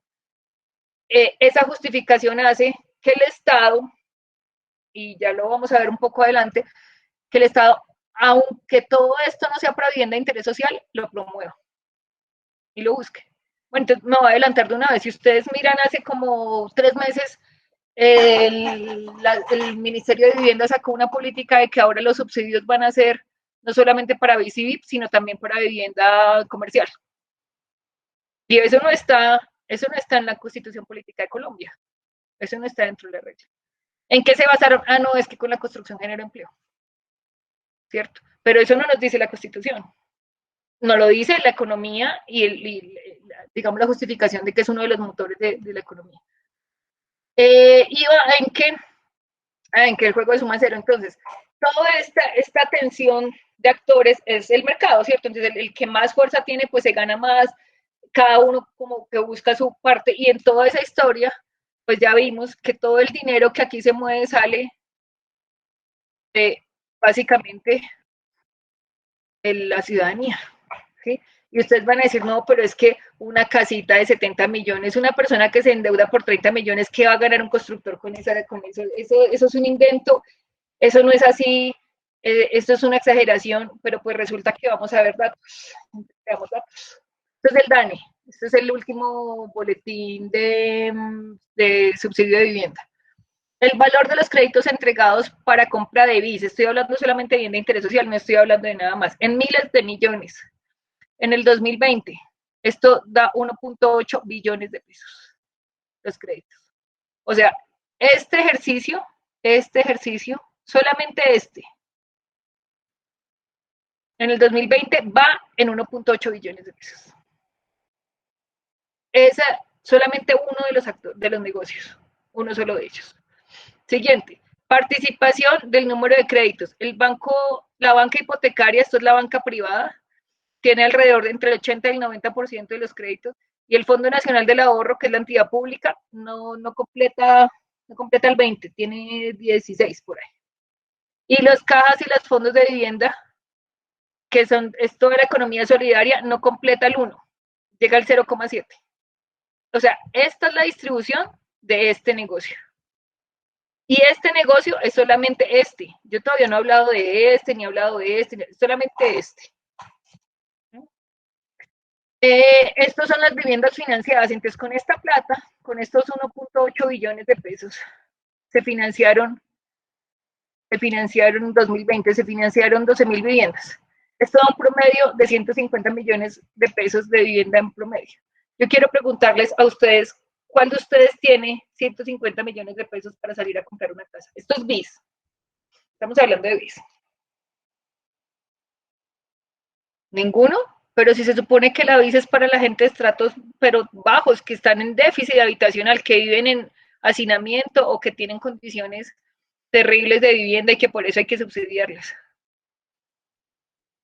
Y entonces, ¿alguno me explica cómo es que ninguno de nosotros vive en esas condiciones, pero no tiene dinero para acceder a la solución de personas que viven en condiciones peores que nosotros? Pues porque, como usted dijo, el precio de la vivienda es muy caro y pues a ninguno de nosotros con el sueldo así mínimo tenemos, pues nos alcanza así para pagar las cuotas de la vivienda. De acuerdo. Entonces, no se supone que la política era que iba a ingresar a las personas de menores recursos a tener acceso a la economía, y nosotros que no somos los de menores recursos, pues tampoco somos los que más tenemos, pero no somos los de menores recursos. Entonces, aquí dicen, realmente el consumidor de BIS no es población vulnerable, se requieren dos buenos sueldos en una familia para poder adquirir vivienda. Pero, exacto, estoy de acuerdo con lo que ustedes están diciendo, pero vuelvo y pregunto, ¿no se supone que todo esto es para las personas de menores recursos y nosotros no podemos? Entonces, ¿está siendo eficiente la política? Pues como todo en este país, pues es ineficiente, más que Es un, está escrito en un papel como la Constitución, pues, pero en la realidad no se cumple. ¿Y eso es Por, responsabilidad de quién? pues el Estado tiene mal planteado la gestión de la vivienda en el país, Listo. porque sí, ¿Y el Estado, y el Estado cómo hace para definir esa política? Ya lo hablamos antes. pues se supone eso está definido en la Constitución y los planes de desarrollo. ¿Quién hace los planes de desarrollo? Eh, El presidente, ¿Y ¿no? quién El es el presidente, presidente? el pueblo. Ah, bueno, entonces, ¿quién tiene la culpa de que esto funcione? ¿Cómo funciona? Todos, muy bien. Las, Nosotros, las pues si nosotros personas. seguimos escogiendo lo que escogemos, pues ahí vamos a seguir teniendo lo que tenemos. Y no solamente lo escogemos cuando votamos, sino que también lo escogemos cuando vamos a pedir vivienda. Y yo también sé, porque también he estado haciendo fila alguna vez de mirando a ver si uno puede pedir un crédito para comprar una vivienda. Y entonces nosotros hacemos parte de esto. Es decir, nosotros no podemos seguir creyendo que es que esto es una cosa ajena ya de una gente, que es que esa gente no sabe hacer nada y es que siempre aquí es igual y hacen los mismos. Y nosotros, pues somos los que estamos aquí metidos en esto, somos los que estamos metiéndole plata a esto y los que estamos empeñando unos 20 o 30 años de trabajo en nuestra vida para tener una vivienda. ¿Sí? Una vivienda en las condiciones, va a volver mucho, una vivienda en estas condiciones. Porque esto fue lo que escogimos. Sí, no escogimos, aquí ninguno ha escogido un programa de patrimonio para renovación de los centros para producir vivienda, ninguno, escogimos vivienda nueva en zonas de expansión, chiquita y todos junticos. Eso fue lo que escogimos. Y ese es el modelo que estamos repitiendo, ¿cierto? Entonces, en esto de los actores, digamos que la reflexión en esto es que, pues como vamos, la vivienda no está, la política de vivienda no está siendo eficiente. Puede generar muchos ganancias, seguramente mantenga la economía, seguramente genere ganancias a los constructores o a algunos sectores, pero no está siendo eficiente en su origen, que es, el problema es que cuando la demanda no es consciente de lo que necesita y la oferta se autorregula. Sí, pero pues nosotros estamos metidos ahí, nosotros somos parte de ese mercado se sostiene por nosotros, se sostiene por dos razones, porque nosotros compramos y porque nosotros escogemos gobiernos que permiten que todos los subsidios del dinero público se vayan para ese negocio. Entonces, somos nosotros. Y hay que tener, en eso hay que ser claros en que por eso la posición política, por eso se está hablando de política en esta conversación. Bueno, con esto, lo que les quiero decir es que los actores están, y uno puede proponer 1000 formas distintas de solucionar esto. Una es que uno diga, no, yo borro todo esto y vuelvo a empezar. Pues que es la más difícil, la más a largo plazo y la más, digamos, utópica, no porque no se pueda, sino porque genera una cantidad de inversión de tiempo y de trabajo y de lucha, digamos, en contra de todo esto que lo hace duro. Pero uno podría inventarse también muchas cosas. ¿Recuerdan las flechas que ven aquí? ¿Qué pasa si los actores son los mismos y promovemos es que se subsidie la oferta y no la demanda? ¿Será que sigue siendo igual de rentable? ¿Será que no? ¿Será que siguen estando? ¿Qué pasa si nosotros decimos, no, sabe que montémonos nosotros se lo propuse en mi última clase a los estudiantes de la maestría, montémonos una caja de compensación familiar? Hacemos parte de la estructura, recibimos el dinero del Estado y le damos otra destinación. Porque digamos que hay posibilidades hay bastantes. O pongámonos de constructores, reduzcamos la utilidad, ¿cierto? No necesitamos ganarnos todo ese dinero, ganémonos menos dinero, busquemos otras formas de negociación. Busquemos que los constructores sean economías a partir de economía solidaria y en ese sentido entonces no necesitaríamos un apoyo tan grande de los bancos, por lo tanto no pagamos tantos intereses y buscamos cómo reducir costos de construcción con autoconstrucción. Es decir, aquí la mezcla es mucha, pero hay que tener propuestas y en ese sentido, ya que la mayoría de los participantes son arquitectos, pues se supone que nosotros somos creativos, pero nos hemos restringido solamente a ser creativos en el diseño y en el espacio y en la morfología, y nos toca ser creativos acá. Porque si no, pues vamos a estar dibujándole al señor constructor, seguramente una vez cada 5 años, porque el señor constructor prefiere usar el mismo diseño varias veces para reducir costos de construcción. Porque si no tiene que pagar un nuevo diseño, pues se gana una platica. Lo que se ahorra aquí, se lo pasa aquí. Entonces, la gran pregunta es cómo pasamos estos juegos de ser un juego de suma cero a ser un juego de suma positiva. Los juegos de suma positiva lo que dicen es que todos los actores, pues que pueden participar los mismos actores, pero la diferencia está en que cuando yo sumo lo que el otro pierde, el resultado me da positivo, ya no me da cero, sino que me da positivo. ¿Qué puede pasar? Que seguramente todos ganen menos. Para lograr esto todos ganan menos. Pero todos ganan, a diferencia del otro en que uno gana todo y el otro lo pierde todo. Y ese juego de suma positiva se logra con una cosa que a nosotros nos cuesta mucho trabajo en Colombia y es la negociación. Y tenemos que volvernos muy, muy duros en negociación. Porque nosotros estamos acostumbrados a acabar con el otro, ¿cierto? El otro piensa mal, acabemos con eso, esa política es mala, pongámosle, si podemos, pongámosle una bomba a esa vaina y que se acabe todo y volvamos a empezar de cero. Y aquí nos toca empezar a negociar y empezar a buscar formas, cada uno, el que esté interesado en la producción de vivienda, el que esté interesado en, digamos, lo que hablaban ahora de cuando se presentaron, ya hablé de patrimonio, vivienda rural, los que hablaban de posibilidades de gestión. ¿Qué posibilidades de gestión tenemos, digamos, con los mismos actores, pues para no decir que vamos a borrar el mundo de cero, además también siendo capaces, conscientes de nuestras capacidades, para comenzar a generar cambios en esta ecuación? Ahora, también puede ser que alguien se lance a una campaña, logre establecer una política y estando en el Estado pueda cambiar. Si bien no va a cambiar la Constitución, ni la ley tercera, ni la ley octava, ni ninguna de esas, pueda cambiar la destinación de este enfoque para generar el objetivo, para lograr el objetivo real de la vivienda, que es de la política de vivienda en Colombia, que es la vivienda social y una vivienda digna. Esta es la segunda reflexión que les quiero dejar hoy. Y voy a ir a una tercera, que esa me voy a demorar menos de lo que me he demorado en esta. Si es que les había hablado de esta imagen, ya la habíamos hablado al comienzo, en el sentido en que nosotros nos centramos mucho como arquitectos y como urbanistas en el tema de todo el desarrollo normativo y nos encanta decir que es que las casas deben tener 3 de frente por 2 de ancho por lotes de 11 de fondo, más 2 metros de antejardín y 3 de altura. Y nosotros nos gastamos la vida entera tratando de hacer estas regulaciones. Y les quiero dejar una reflexión de un tema que por la experiencia que he tenido en reglamentación, digamos que inició una inquietud un poco empírica con el trabajo que se estaba haciendo. Y cuando llegué a la maestría tuve la posibilidad de compartirlo con gente que está en Italia investigando sobre estos temas de gestión.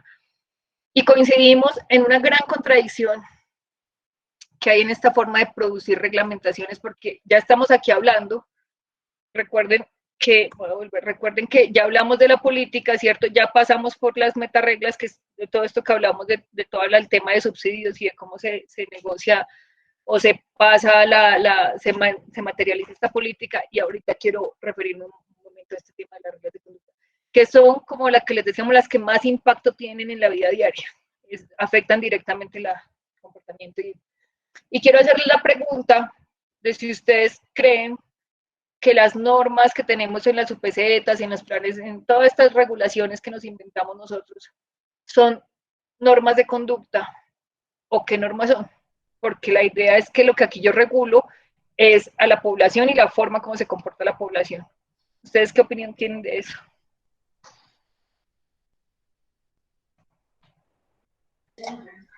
Pues se supone que las UPZ son una subdivisión de la ciudad que se usa, digamos, para hacer más fácil la gestión en nuestros territorios, pero pues más que todo es una división territorial de la ciudad. Muy bien, eso es lo que nos termina pasando. Resulta que la gente, que es la ciudadanía y la que hace ciudad, la gente crece, se reproduce, tiene hijos, se reúne en sociedad, los niños juegan y corren, es que la gente es loca y le gusta jugar y correr y hacer un poco de cosas, no sé por qué, bueno, se juntan, ¿cierto? Hacen ejercicio, y nosotros, los arquitectos y los que producimos normas con relación al ordenamiento territorial, seguimos creyendo que esta es esto.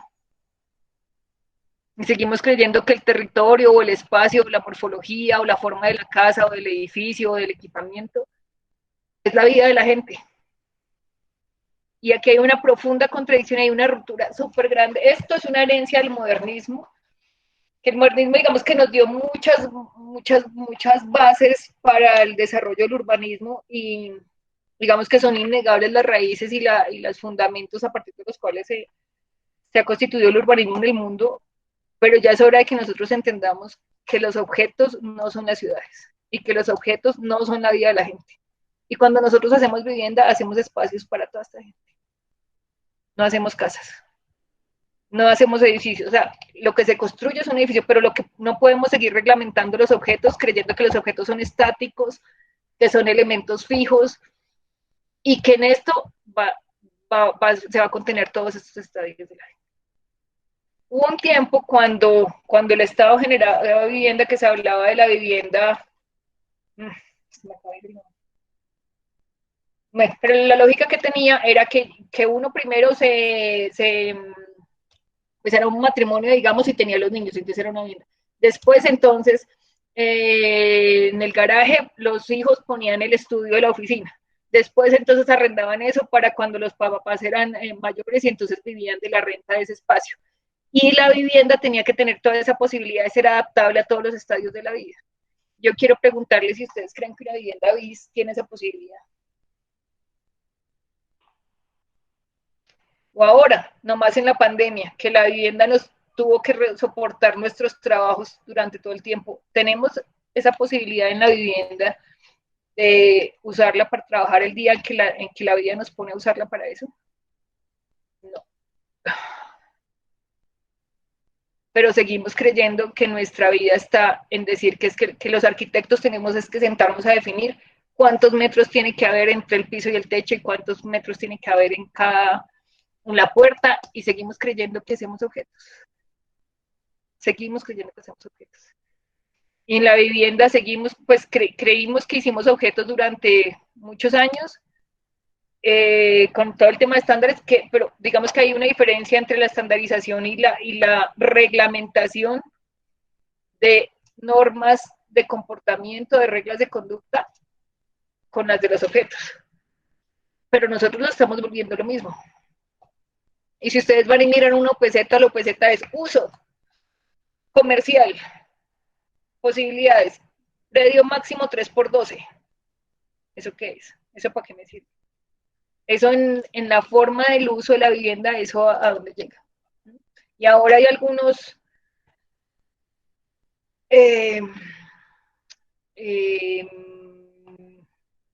voy a decir iluminados, que quieren volver el ordenamiento territorial a partir de los códigos SIU. ¿Saben cuáles son los códigos SIU? Los códigos estos de registro de la actividad comercial. Pero hay que considerar también la vivienda como un elemento privado de uso particular.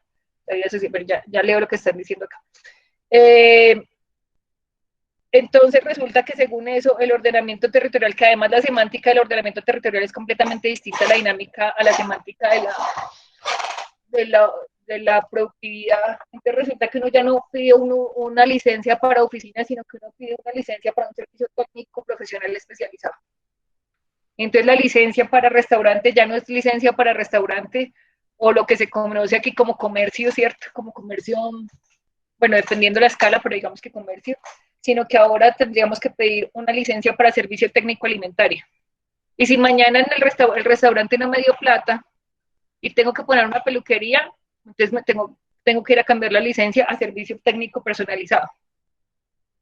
¿Tiene eso sentido? ¿Cuál es el sentido que nosotros tenemos de andar restringiendo por usos el suelo y el uso de la vivienda? Y más en tiempos como ahora, en que la vivienda se volvió el espacio en el que trabajamos, en el que nos divertimos y en el que vivimos, y en el que estamos 20 de las 24 horas del día.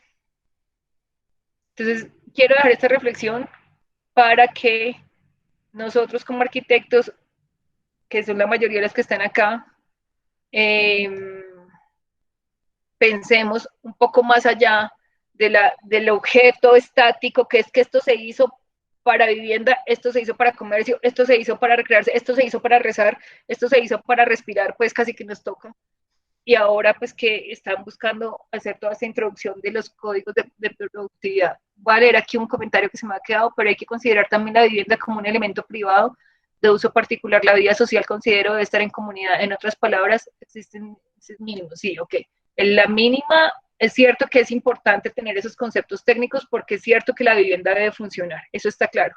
Pero es muy distinto que yo haga una estandarización o parametrización de los contenidos mínimos para funcionar, que hoy no los tenemos de acuerdo, porque acuérdense que hablábamos de lo que significaba déficit cuantitativo y hoy no estamos de acuerdo en qué es lo mínimo. Pero vamos a suponer que nos pongamos de acuerdo y que hablemos de unos estándares de un objeto que es válido, ¿cierto? Pero un estándar de un objeto no puede compararse con una norma de comportamiento, con el derecho que yo tengo a vivir o habitar. Eso son dos cosas muy distintas. Sí, hay cosas que deben funcionar como cosas, pero cuando se trata de la posibilidad que tengo yo de hacer uso del territorio, ya no es una cosa. Eso ya es un comportamiento. Y nosotros tenemos que aprender a hablar ese lenguaje. Dice acá, en ese sentido, sí deberían ser construcciones flexibles. Ok, y la norma permitirlo, eso era lo que iba a decir yo. Perfecto, todos decimos en la academia sí, y nos sentamos y decimos, ok, vamos a hacer una vivienda flexible, y nos la inventamos y la proponemos, y desde el punto de vista morfológico y técnico estamos en la capacidad de solucionarlo. Ok, quiero un arquitecto que por favor proponga la normativa que permita que esa vivienda se desarrolle. Y nosotros siempre decimos, es que allá en ese estado eso definen mal y eso allá, esos abogados que no saben hacer norma. Señores, pues les informo que las oficinas de planeación de todas las entidades territoriales, municipios, gobernaciones, departamentos, de nación, están conformadas en un 70% por arquitectos. Entonces, con esta reflexión, digamos, quiero cerrar mi presentación, y pues sí, me gustaría darles paso a ustedes de los comentarios que tengan, de preguntas, de que echaremos un momentico. Tenemos harto, ¿no? Sí, ya. Muchas gracias, Pues, Diana. muchas gracias, Diana. Creo que ha sido es una presentación que redondea muchas cosas y es muy reveladora también en otras. Y pues que nos gustó mucho también la dinámica de interacción con el público. Te agradecemos también mucho por ese esfuerzo. Y bueno, David, creo que quería... Sí, pues Diana aquí nos cambió totalmente la perspectiva, ya dejamos de analizar objetos arquitectónicos como tal, y cambiamos completamente el punto de vista, no mirar desde el proyecto las causas de ese proyecto, sino más bien desde atrás, realmente desde las causas. Ahora podemos comenzar realmente a atar cabos y devolvernos a clases anteriores en las cuales explicábamos y analizábamos de cierta forma proyectos y su contexto.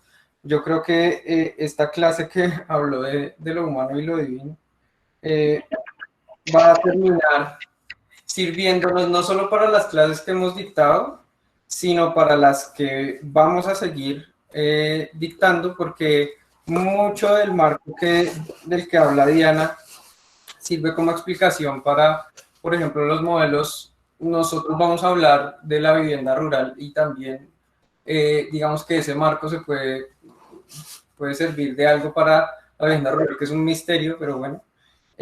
También sirve para explicarnos, por ejemplo, por qué Ciudad Salitre es Ciudad Salitre, porque Ciudad Isla es Ciudad Isla, y no es muy fácil realmente que deje de serlo. Así hayan miles, así como en la conferencia de Luis Pique, o sea, propuestas hay, o sea, arquitectos creativos que hacen proyectos maravillosos llenos de usos y todo lo que tiene que ser, hay por montones, todos proyectos divinos y hermosos engavetados y pues que no se construyen. ¿Por qué no se construyen? Básicamente por lo que más o menos Diana ha venido aquí a explicarnos. Porque es que si todo el Estado funciona a partir de una lógica de mercado, realmente pues no hay mucho para dónde coger en realidad. O sea, y si los precios, y si lo que se regula son los precios, y los constructores son los que terminan teniendo la plata y los medios para producir la vivienda, pues es realmente muy difícil salirnos de ese marco. Y si todo está como amarrado dentro de una misma forma de producir la vivienda, pues estamos pues, fregados. Pero lo que dice Diana también es muy interesante, porque la buena noticia es que pues eso no tiene necesariamente por qué ser así, y más bien nosotros los arquitectos deberíamos sentarnos un poquito a pensar de forma muy creativa desde el principio y a entender los fenómenos desde el principio. Y solo entendiendo los fenómenos desde el principio nosotros vamos a poder comenzar a formular formas distintas de concebir la vivienda. Diana habló un poco de esos ejemplos, que decir, bueno, ¿y por qué no comemos en este modelo y sacamos al constructor? Y comenzamos a mover esas fichas para sacar cosas que puedan llegar a ser innecesarias y comenzar a unir actores de diferentes formas para ahí sí ponernos a sacar los superproyectos de la gaveta y mirar a ver si los construimos realmente sin que haya pues encima pues toda una lógica, una serie de abogados economistas encima del arquitecto diciéndole lo que él tiene que hacer, y el arquitecto sin entender nada, absolutamente nada de política pública, nada de contexto y nada de nada, y terminan los arquitectos apoyando, digamos, que las normas urbanas que terminan promoviéndose desde otros campos y desde unas lógicas diferentes. Yo tenía una pregunta para Diana específicamente, y es, nosotros como tal, bueno, y también queremos decirles que hay unas clases que tenemos donde nosotros mismos nos hemos sentado a pensar un poquito cómo cambiar un poco esas lógicas desde una oficina de arquitectura como la nuestra. Y en ese marco nosotros hemos estado estudiando, por ejemplo, un poco el subsidio de vivienda que está ofreciendo actualmente el gobierno, para que pues entró casi que a reforzar o a reencauchar un poco el subsidio que ya existía para la BIS, pero lo nuevo es que ahora sirve para vivienda no BIS. Nosotros estudiando un poco ese decreto, ese decreto y ese subsidio, pues yo he entendido que el subsidio en realidad termina subsidiando entra a subsidiar los intereses. Entonces yo digo, bueno, se entra a subsidiar los intereses y no entra a subsidiar capital. Es decir, no entra a pagar en realidad el valor de la vivienda, sino entra a subsidiar los intereses que cobra el banco, que le cobra el banco a los usuarios cuando adquieren un crédito de vivienda. Y en ese sentido yo me preguntaría si en realidad el subsidio es un subsidio real a la vivienda o más bien es como una excusa para financiar, para que el gobierno comience a pagarle los intereses a los bancos y subsidiar de cierta forma a los bancos que están un poco en crisis. Entonces yo no sé si tengo del todo claro el concepto de la estructura, pero seguramente Diana nos podría ayudar un poquito con él. Bueno, de eso me va a permitir hacer un par de comentarios antes de tratar de darte una respuesta a la pregunta, y es, uno, yo creo que nosotros, digamos que uno antes de juzgar a los demás debe juzgarse uno mismo. Yo creo que nosotros los arquitectos hemos cometido un grandísimo error en creernos los incomprendidos, ¿sí? Siempre decimos, es que mis diseños nadie me los comprende y nadie, no caen en ninguna norma. El mundo no me comprende, ¿sí? Y los abogados no me entienden, y los economistas no me entienden, y nosotros tampoco entendemos a ninguno. Nosotros no sabemos sino dibujar y morfología, y no sabemos de más.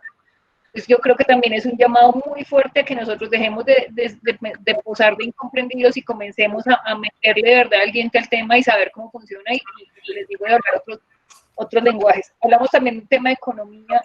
Pues siempre me refiero al tema económico, y yo en esto también quiero dejar una claridad. A nosotros también nos han metido en la cabeza la idea, que también lo mencionabas, pero tú lo mencionas más en un tema de intereses efectivos del interés de la plata, pero digamos nos han metido, para utilizar el mismo término, nos han metido el tema de que es que los intereses son malos porque la economía es mala, porque es la ganancia de un particular. Y resulta que es que nosotros, digamos que yo quiero ser muy clara que con esto yo no quiero decir que se acabe la economía, porque la economía ha existido desde el trueque, pues, o incluso desde antes, pues, cuando éramos neandertales, ¿cierto? Y unos se dedicaban a ir a cazar al mamut y otros a recolectar frutos. pues desde ahí es una economía, ¿cierto? Cada uno pone lo que puede, el otro se complementa y eso se genera un intercambio y es una parte innata de la sociedad y la economía no es un tema de acabar con la economía, sino de ver cuál es el resultado de esa economía que estamos generando, ¿cierto? Lo otro es que hablamos de que esto es una relación capitalista en la que hay economías capitalistas que se supone que acumulan capital, ¿cierto? Y yo ahí quiero dejar la reflexión, acuérdense de que hablamos que el Estado es el que está dando un montón de subsidios, ¿cierto? Entonces hay una gran pregunta que si el Estado de verdad se recogiera como Estado, o sea, cada vez que uno dice que intervengamos esto, que cambiemos el modelo, que miremos de qué forma reequilibramos la figura, salen los representantes de economía del país a decir, están interviniendo la economía, van a acabar con el país, están haciendo intervenciones, porque están acabando con la economía capitalista. Y yo me pregunto, ¿cuál economía capitalista en un Estado en el que el Estado subsidia la mayor parte de los dineros que se están yendo a la construcción? Y ahí empiezo a responder tu pregunta, y es que cuando se dice que se van a la construcción, pues se van a los actores que están en la construcción, y ya dime cuáles son los actores, cuáles son las constructoras, que son los mismos bancos, los bancos y las casas de compensación familiar, y allá se va el dinero, ¿cierto? Claro, lo que le dicen a uno es no, que nada más injusto, se lo están dando a usted para que usted pueda entrar a la vivienda. Y vuelvo y digo, si uno cambiara el modelo de subsidiar a la demanda por subsidiar a la oferta, y lo que hicieran es darme la casa a mí, sin que yo me endeude y sin que pase nada, pues resulta que está, en cuanto a la eficiencia de la necesidad de la política, de esta necesidad de la vivienda social, pues me están dando una casa sin necesidad de que yo pase por todo ese proceso, ni que me gaste 20 años endeudada, ni que yo llegue a la... ni que el dinero pase pues por todo este trámite de pagos a bancos, intereses y demás. Una parte efectivamente se va a intereses, una parte importante se va a intereses porque es el negocio de los bancos, y otra parte importante se va a las ganancias del constructor porque es el negocio del constructor. Porque acuérdense que todo esto es un negocio. Entonces, pues cada parte de ese dinero se va al negocio de cada uno de ellos, que nosotros terminamos pagando en 20 años, más lo que pagamos para fiscales, más lo que pagamos de impuestos, porque todo eso es la suma de lo que pagamos todos nosotros. Pero digamos que en esa transferencia de dinero, es muy curioso que nosotros que estamos poniendo este panorama, pues que el Estado está buscando esto, es muy curioso, y hay un fenómeno que a mí me llama mucho la atención, porque si lo miramos desde el punto netamente económico, una política que pasó hace 2 años, que si yo la menciono sin decir quién es la persona, esto me van a decir que sería lo más castrochavista del mundo, ¿sí? Y es regalar casas. Ustedes se acuerdan de las 1000 viviendas gratis, ¿cierto? Las escucharon.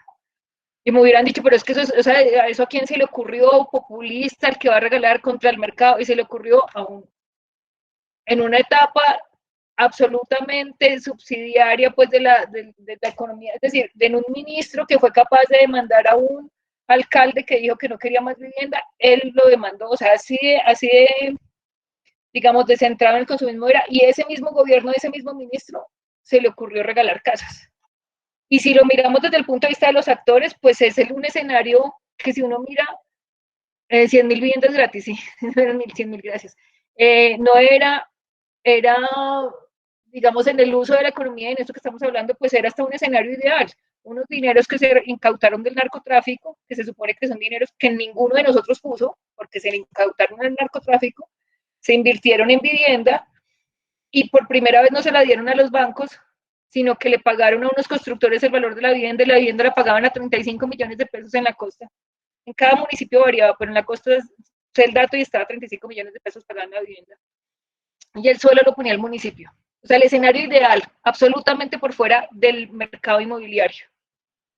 Absolutamente ideal, ¿cierto? En un gobierno que no era populista, que no para nada. Sale este escenario y se construyen a 130.000 viviendas, que me corrija aquí Lina María, que se fueron 130.000 viviendas gratis, ¿cierto? Los constructores no eran las grandes constructoras, los constructores eran pequeños y medianos constructores. Entonces esas grandes constructoras que estaban en el círculo que yo puse, ya no era 1 o 5 o 4, sino que eran muchos constructores que hicieron eso y que tuvieron esos ingresos. La redistribución, digamos, de la economía en ese modelo, hablando simplemente de economía, fue exitoso. ¿Por qué les quiero decir esto? Porque hay veces lo vemos tan imposible y decimos, no, es que eso es imposible. Pues no, hace 2 años lo hicieron. No cambiaron la constitución, no nada, con el mismo escenario, y lo hicieron. Ahora, ¿qué calidad produjo esa vivienda? ¿Qué calidad produjo ese modelo? ¿Qué calidad de vivienda produjo ese modelo? Ah, eso es otra discusión, larga y ancha. ¿Sí? Pero como modelo de financiación y de gestión y como política de vivienda, lo hicieron en un momento, era tener la voluntad política. Pero para llegar allá hay que tener la claridad y alguien tiene que decir, mira, hay tanto suelo, tiene que saberse los datos. Yo estoy segura que yo les pregunto a todos ustedes y de pronto uno o dos se saben uno u otro dato de cuánto suelo disponible hay, cuánta vivienda se necesita. Y esto hay que tenerlo en la cabeza para uno proyectar. O sea, como arquitecto, ¿sí? Para uno saber cuánto es que es y en dónde es el problema y cómo lo puedo solucionar, hay que saberse esos datos. Entonces es una invitación mucho a que nosotros pongamos de nuestra parte en solucionar el tema y nos salgamos un poco de ese cajón de los incomprendidos. No sé si con eso te alcancé a responder, pues sí, una parte importante se va a los intereses del banco, pero pues otra parte también se va a la ganancia de la constructora, porque todos son negocios, y el dinero que saca el Estado pues se termina yendo a los negocios, y son negocios pues, porque ellos tienen que ganar porque no son una entidad de sin ánimo de lucro. Yo voy a leer aquí que por acá han escrito un montón, estoy atrasada en comentarios. Pues, yo quería que pues, Mario Alberto González ha hecho varios comentarios, sobre todo, bueno, como 3 grupos de comentarios creo que veo ahí. Uno sobre todo en relación con a cómo tú estás poniendo, digamos, las cajas de compensación, los bancos y otros actores dentro del mismo grupo digamos, de los constructores, y yo creo que tiene más que ver con sus motivaciones que con el hecho de que sean constructores per se, ¿no? Porque no, pues digamos que lo que él dice específicamente es que los bancos y las casas de compensación no son directamente constructores y están impedidos por ciertas normativas y demás. Entonces yo creo que, bueno, ese es uno de los comentarios de él. Otro es que no se puede decir que digamos que el usuario es un perdedor en el juego de suma cero, un perdedor total, ¿no? Porque hay que tener en cuenta la valorización de su bien, porque al fin y al cabo adquiere un bien que se valoriza comercialmente, eso es otra de las cosas que dice él. Y finalmente, bueno, no, los otros creo que son más de unas especificidades pero no sé, me gustaría que comentara sobre esos dos. Bueno, sobre el tema de que ese es otro de los mitos que a mí me gustaría que también tratáramos acá, ya que lo mencionan, y es el tema de que el propietario está ganando porque gana un capital que se valoriza, ¿sí? La valorización de los bienes en Colombia cada vez es menor porque está el resultado de ese ejercicio inmobiliario en el que hay suelo para construir, en el que se compra vivienda, en el que todo el mundo compra vivienda, y yo me pregunto si ninguno de los que está acá, y si el 80% de las personas tiene más o menos, o el 60% de la población tiene más o menos el perfil que nosotros tenemos, o 40%, ¿de dónde? ¿Quiénes son los que compran? Pero digamos que se ha tenido esa idea de que como se compra y que como hay tanta demanda, el precio sube y efectivamente lo mantienen y efectivamente los bancos lo miran y no lo miran, pero cada vez menos. Y yo sí quisiera saber la valorización de las viviendas BIS. Por un tiempo fue muy alto porque no sé, porque ya lo habían dicho por acá en los comentarios, la población objetivo no era BIS, digamos que BIS era la plata, pero lo que terminaban era comprándolo estratos altos para ponerlo en arriendo, ¿cierto? Y como cada vez la valorización es menos y el mantenimiento sigue siendo el mismo y además la carga impositiva también es alta, cada vez hay una tendencia más grande a ahorrar y a dejar de comprar. Incluso estando en esto, estuve mirando, hay un artículo de la BBC, denle una búsqueda ahí en Google, es fácil, y hay unos datos de que cada vez más las personas buscan arrendar más que comprar. Si uno mira, alguien lo decía, hay que unir 2 sueldos buenos para comprar una vivienda y eso más o menos las cuotas quedan en 3 o 4 millones de pesos. Con un arriendo de 3 o 4 millones de pesos estoy viviendo en Los Rosales. Mientras que pagando 3 o 4 millones de pesos estoy viviendo en una BIS, ¿sí? Alguien dice, no, es que es la propiedad, es que es el capital de la vivienda. Yo quisiera que ahora salieran a vender una BIS a ver cuánto está valiendo. La verdad es que el crecimiento, digamos, como capital, en el sentido de que se vuelve un bien susceptible de ser comercializado, no es tan grande. Y recordemos que no se vuelve susceptible de ser comercializado hasta tanto yo no salgo de la hipoteca, que es 20 años después de que lo compré. Entonces, digamos que esas son, vuelvo y digo, esas son como las explicaciones que hay del mercado, pero que realmente pues estamos viendo que no están cubriendo el déficit real, que es el objetivo de la política, hablando simplemente en términos de política pública, que es la vivienda digna para las personas de menores ingresos. Y el otro tema que me pediste que comentara fue lo perdí, si me lo recuerdan. Los actores, digamos que el de ubicar a las cajas y a los bancos dentro del... Listo. ¿Qué pasa? Que ambos son privados. Puede que cada uno se dedique a una función distinta, ¿cierto? Pero ambos son privados y ambos están hechos para ganar dinero. Si mañana a una caja de compensación le da más dinero vender leche, se vuelve lechero, ¿sí? Entonces, cada uno está ubicado en un sector del negocio en el que gana un dinero y en el que sabe manejarlo y lo tiene. Si bien lo que me dicen es que no es el mismo, sino que se asocian, pues es que efectivamente, si ustedes recuerdan, en el circulito que yo puse constructores y puse que estaban en el intermedio, porque efectivamente la naturaleza es una, pero al estar asociados, pues si yo soy socia, también hago parte de ese otro negocio.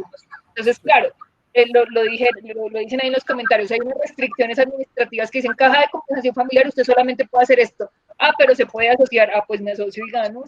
Y entonces lo que gano acá también me lo gano allá. O sea, puedo ganar en ambos roles, ¿sí? Pero lo que quiero decir es que en el fondo los actores, independientemente del rol que cumplan en esta transacción del dinero, pues son privados. Y como son privados, pues ganan. Su objetivo es ganar dinero. Ninguno de ellos es una entidad sin ánimo de lucro, y muchas veces las entidades sin ánimo de lucro son las que más ganan. Lo que pasa es que la diferencia es que lo reinvierten, ¿cierto? Pero ninguna de estas entidades es una entidad sin ánimo de lucro. Todos son privados que están buscando lucrarse y que están buscando lucrarse en una economía que se supone capitalista, en la que pues yo tengo que ganarme lo más que pueda, a lo que te digo, se supone capitalista porque se supone que en un mercado se autorregula solo, y resulta que aquí mucho del dinero del mercado es dinero público. Y otra perversión que hay, por ejemplo, cuando yo les decía lo del suelo público, resulta que el suelo público, que se supone que es de todos y que simplemente es ponerlo y que entonces va a rebajar los costos totalmente, resulta que lo que hacen es que lo meten en la fiducia para que haga parte del cierre financiero. Y en ese sentido, pues ese valor entra a ser parte del mercado. ¿Por qué digo que genera una distorsión? Pues porque es público, porque perfectamente podría ser gratis y ese costo del suelo podría reducirse, y resulta que no se está reduciendo, la vivienda sigue valiendo lo mismo, así usted la ponga en un suelo público o en un suelo privado. Todos los macroproyectos tienen como principio esa habilitación de suelo. Claro, hay el suelo privado, pero en los que fueron suelo público valió lo mismo la vivienda, no hubo una reducción. Entonces, por eso es la lógica, que quiero ser muy clara en que es una lógica del mercado privado, porque la idea del Estado es que lo que busca es darle plata a la gente para que entre a ese mercado. Pero si la gente tiene más plata, pues los costos suben. Esa es una lógica de mercado básica.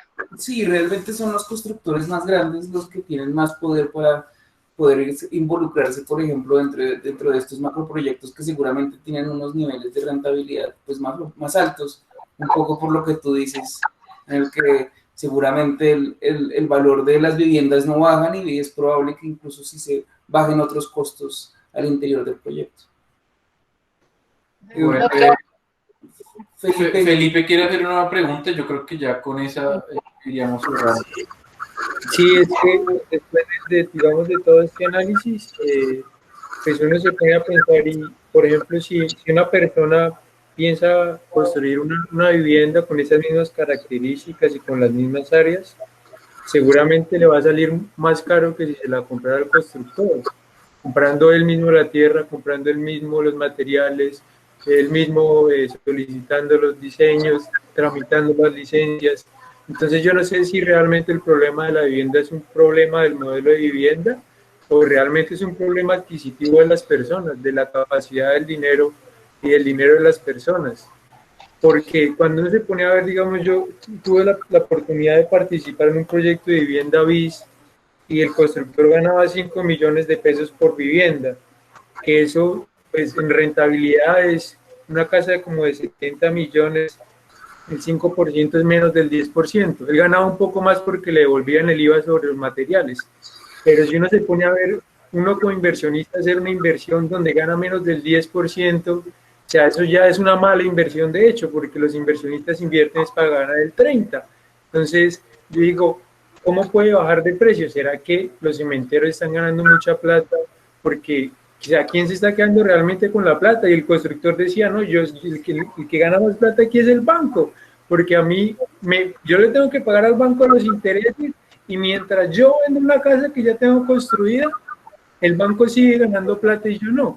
Entonces yo no sé si realmente es que ellos están ganando mucha plata o realmente es que nosotros el dinero que ganamos, o sea, no tiene nada de poder adquisitivo, porque en teoría nosotros somos clase media, no sé si media baja o clase media alta, no sé, pero realmente yo creo que el problema no es de un modelo, porque si se pone entonces, inclusive hay modelos donde les entregan las viviendas a las personas, se las dan completamente a costo cero, pero no pueden hacer eso con la cantidad de gente que necesita vivienda. Entonces, es un problema como muy profundo, y uno dice, bueno, decirle a los constructores que ganen menos plata por comprar la tierra, hacer los diseños, construir, manejar obra, comprar materiales, pagar créditos. Uno dice, pues yo como constructor sí tengo que hacer todo ese trabajo y asumir todos esos riesgos, porque ellos también llegan a cierto punto donde si ellos no venden se quiebran. Entonces es muy complicado, pero yo no sé si el problema en sí es el modelo o el problema en sí es la capacidad adquisitiva de las personas. Yo quería pues, decir ese comentario. Está muy bien y me gusta mucho ese comentario porque tocas varios puntos. Uno es que efectivamente, digamos, la idea de esta reflexión no es buscar, no es satanizar a alguno de los actores. Si todos los actores ganan y el día que no ganen se salen del negocio. Y estoy de acuerdo contigo, un constructor y sobre todo un constructor pequeño, pues el riesgo que corre es muy alto y más de la mitad se lo debe el banco, porque pues tener esa capacidad para pagar la construcción es muy costoso. Pero también tocas otro tema y es el tema del, digamos, esencial del mercado y es el valor de las cosas. ¿Quién define el valor de las cosas? Es decir, ¿quién define cuánto vale un metro cúbico de cemento? ¿Quién pone ese precio? ¿Quién lo paga? ¿Cómo funciona? Si uno comienza a mirar, digamos, como esos valores relativos, hace rato, me acuerdo que, bueno, hace como 5 años, varias veces vi estudios que salieron en que el concreto en Colombia es más caro que en toda Latinoamérica. ¿Por qué? Pues porque es caro. ¿Quién lo paga? Pues lo pagan los constructores. ¿Podría el Estado regular eso y decir, no, el concreto vale tanto? Entonces, obviamente los concreteros van a decir, no, pero entonces yo estoy perdiendo plata, entonces yo prefiero ponerme a hacer otra cosa. Preguntas, ¿por qué seguimos construyendo en concreto? ¿No hay otros materiales? Digamos que detrás de eso hay muchas lógicas que nosotros ya damos por aceptadas y entonces decimos, listo, entonces el valor del ladrillo, el valor del concreto, y entonces es que vale tanta plata, pero realmente es que ese valor es una construcción social que no está determinada. Sí, yo quiero que ustedes, es un concepto muy abstracto, pero nosotros, el valor de las cosas no lo define nadie, digamos, es un valor que nosotros como sociedad le damos a las cosas. Pero nadie puede decir exactamente cuánto es que puede valer. Digamos que el Estado, si quisiera, podría llegar a decir, listo, entonces yo pago el metro de concreto a tanto, pago el metro de ladrillo a tanto, y en el momento en que el Estado haga eso, todos los productores van a salir a protestar porque su ganancia está en la posibilidad en un negocio ganarse más plata, y está en la posibilidad de que, venga, están construyendo más aquí, subamos el precio al concreto de una. Es más, las grandes constructoras lo que tratan de hacer es que a comienzo de año negocian con el proveedor el precio de todo el año, para tratar de hacer los negocios en ese año sabiendo cuánto se van a ganar. Pero un constructor chiquito, estoy de acuerdo con lo que dice Felipe, un constructor chiquito se quiebra en 5 minutos porque comienzan a producir mucha vivienda y el concreto sube montones, sube el 30%, y si en el negocio yo tenía un equilibrio y estaba ganándome un 5 y el concreto subió el 30, me quebré y perdí la tierra y perdí todo. Entonces, eso es lo que pasa cuando la vivienda hace parte de la producción económica, que entra en ese juego del mercado que nosotros mismos definimos, y nosotros mismos como sociedad Es decir, ¿el iPhone cuánto vale? ¿Por qué vale el iPhone lo que vale? Ah, no, que por diseño, que por no sé. Porque lo pagamos, básicamente vale eso porque lo pagamos. Si mañana el iPhone vale 15 millones de pesos y ninguno lo compra, el iPhone vale cero, porque nadie lo compró. Pero mientras todos sigamos comerciando, digamos, aceptando esos valores, pues eso es lo que vale, ¿sí? Entonces, eso es lo que pasa cuando uno se mete en la lógica del mercado y digamos que hay que asumirlo porque uno decidió meterse en eso, o se sale o decide cambiar un poco la lógica de eso. Entonces, por ejemplo, en eso las gestiones solidarias tienen una lógica muy distinta, ¿sí? Entonces, la gestión solidaria es que ellos mismos producen los materiales de la construcción, lo producen los fines de semana, entonces no hay costos de producción, claro, entonces se demora mucho más tiempo en construirse. Digamos que todo eso es lo que hay que pensar. Esto no es, digamos que yo no quiero poner esto, no es en blanco y negro y tampoco en un sentido fácil de listo, acabemos con el mercado, listo, saquemos a los constructores, no, pues saquemos, si uno saca a la constructora, alguien tiene que construir, alguien tiene que tomar ese rol. Sí, es un tema no es tan sencillo y es un tema de equilibrar realmente el escenario para que el producto realmente sea atender a la población. Hay un dato que se me pasó a decir y es que en el censo que hubo en el 2005, el déficit de cuantitativo de vivienda estaba en 1 millón y pico. Y con toda la producción de vivienda que ha habido en estos años, hoy está en 3 millones. Y yo no creo que la población haya crecido de 1 a 3 millones. Entonces, incluso también hay que cuestionar cómo se cuenta ese déficit. Sí, digamos que trabajo hay por hacer en cualquier área, en la producción, en la comercialización, en la gestión, en cualquier área.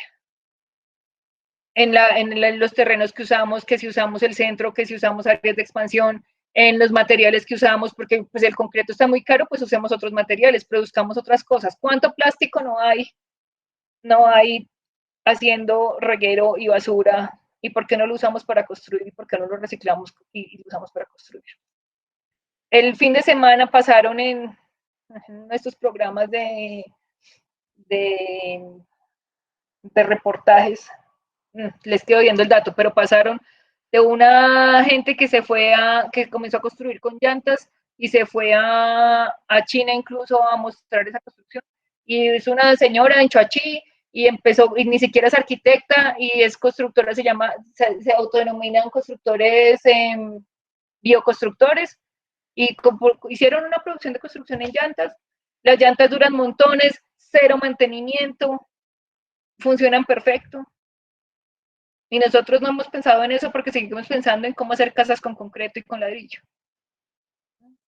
Entonces, la reflexión es profunda, la reflexión no es una solución de 5 minutos y lo que yo les dije aquí, esto es indicativo. Digamos que ustedes no van a salir de esta conferencia diciendo, no, ya tengo la verdad, ya sé cómo va a cambiar el mercado. No, es una reflexión profunda que empieza por un ejercicio reflexivo y termina por una propuesta, porque además siempre me gusta decir esta frase y es que el que se opone, propone. Uno no se puede oponer y simplemente dedicarse a criticar y decir, esto no sirve para nada y es que aquí en Colombia no, propongamos. Y sentarse a proponer es mucho más difícil que el diagnóstico. Nosotros somos muy buenos y en la Nacional somos, pero los más duros en hacer diagnósticos. No somos tan hábiles en hacer propuestas. Digamos que mi interés final de esto es motivarlos, digamos, yo no quiero dejarlos aburridos, sino todo lo contrario, lo que hay es trabajo por hacer, donde usted quiera, en el campo que usted quiera, en el diseño, en la producción. En el diseño cambiemos de materiales, miremos otras posibilidades, hagamos que no dependamos del monopolio simplemente el productor de concreto o de ladrillo. Pensemos en formas de diversificar el mercado para que si se pone caro el concreto, usemos plástico, y si se pone caro el plástico, pues tengamos madera. Busquemos cómo hacer normas sismorresistentes para todos estos materiales para que podamos producirlos sin necesidad de estar por fuera de la norma. Con el ordenamiento territorial, miremos cómo reutilizar los espacios que se están quedando vacíos en las ciudades para no tener que seguir consumiendo suelo y nuevo y nuevo y nuevo y seguir dejando abandonadas zonas que ya existían. En financiamiento, miremos qué formas nos organizamos para producir otras alternativas distintas a las que existen. También en financiamiento, miremos cómo aprovechamos lo que hay, miremos cómo podemos coger subsidios, es decir, trabajo es lo que hay. Y es una invitación a que ustedes, además, están la mayoría recién egresados o terminando la carrera, háganle, muchachos, trabajo es lo que hay, en donde sea, en lo que quieran, posibilidades de creatividad las que quieran, hay que hacerle, hay que dejar de seguir la línea y hacerle. Entonces es más una invitación y espero pues haberles dejado muchas inquietudes y reflexiones. Muchas gracias, Diana.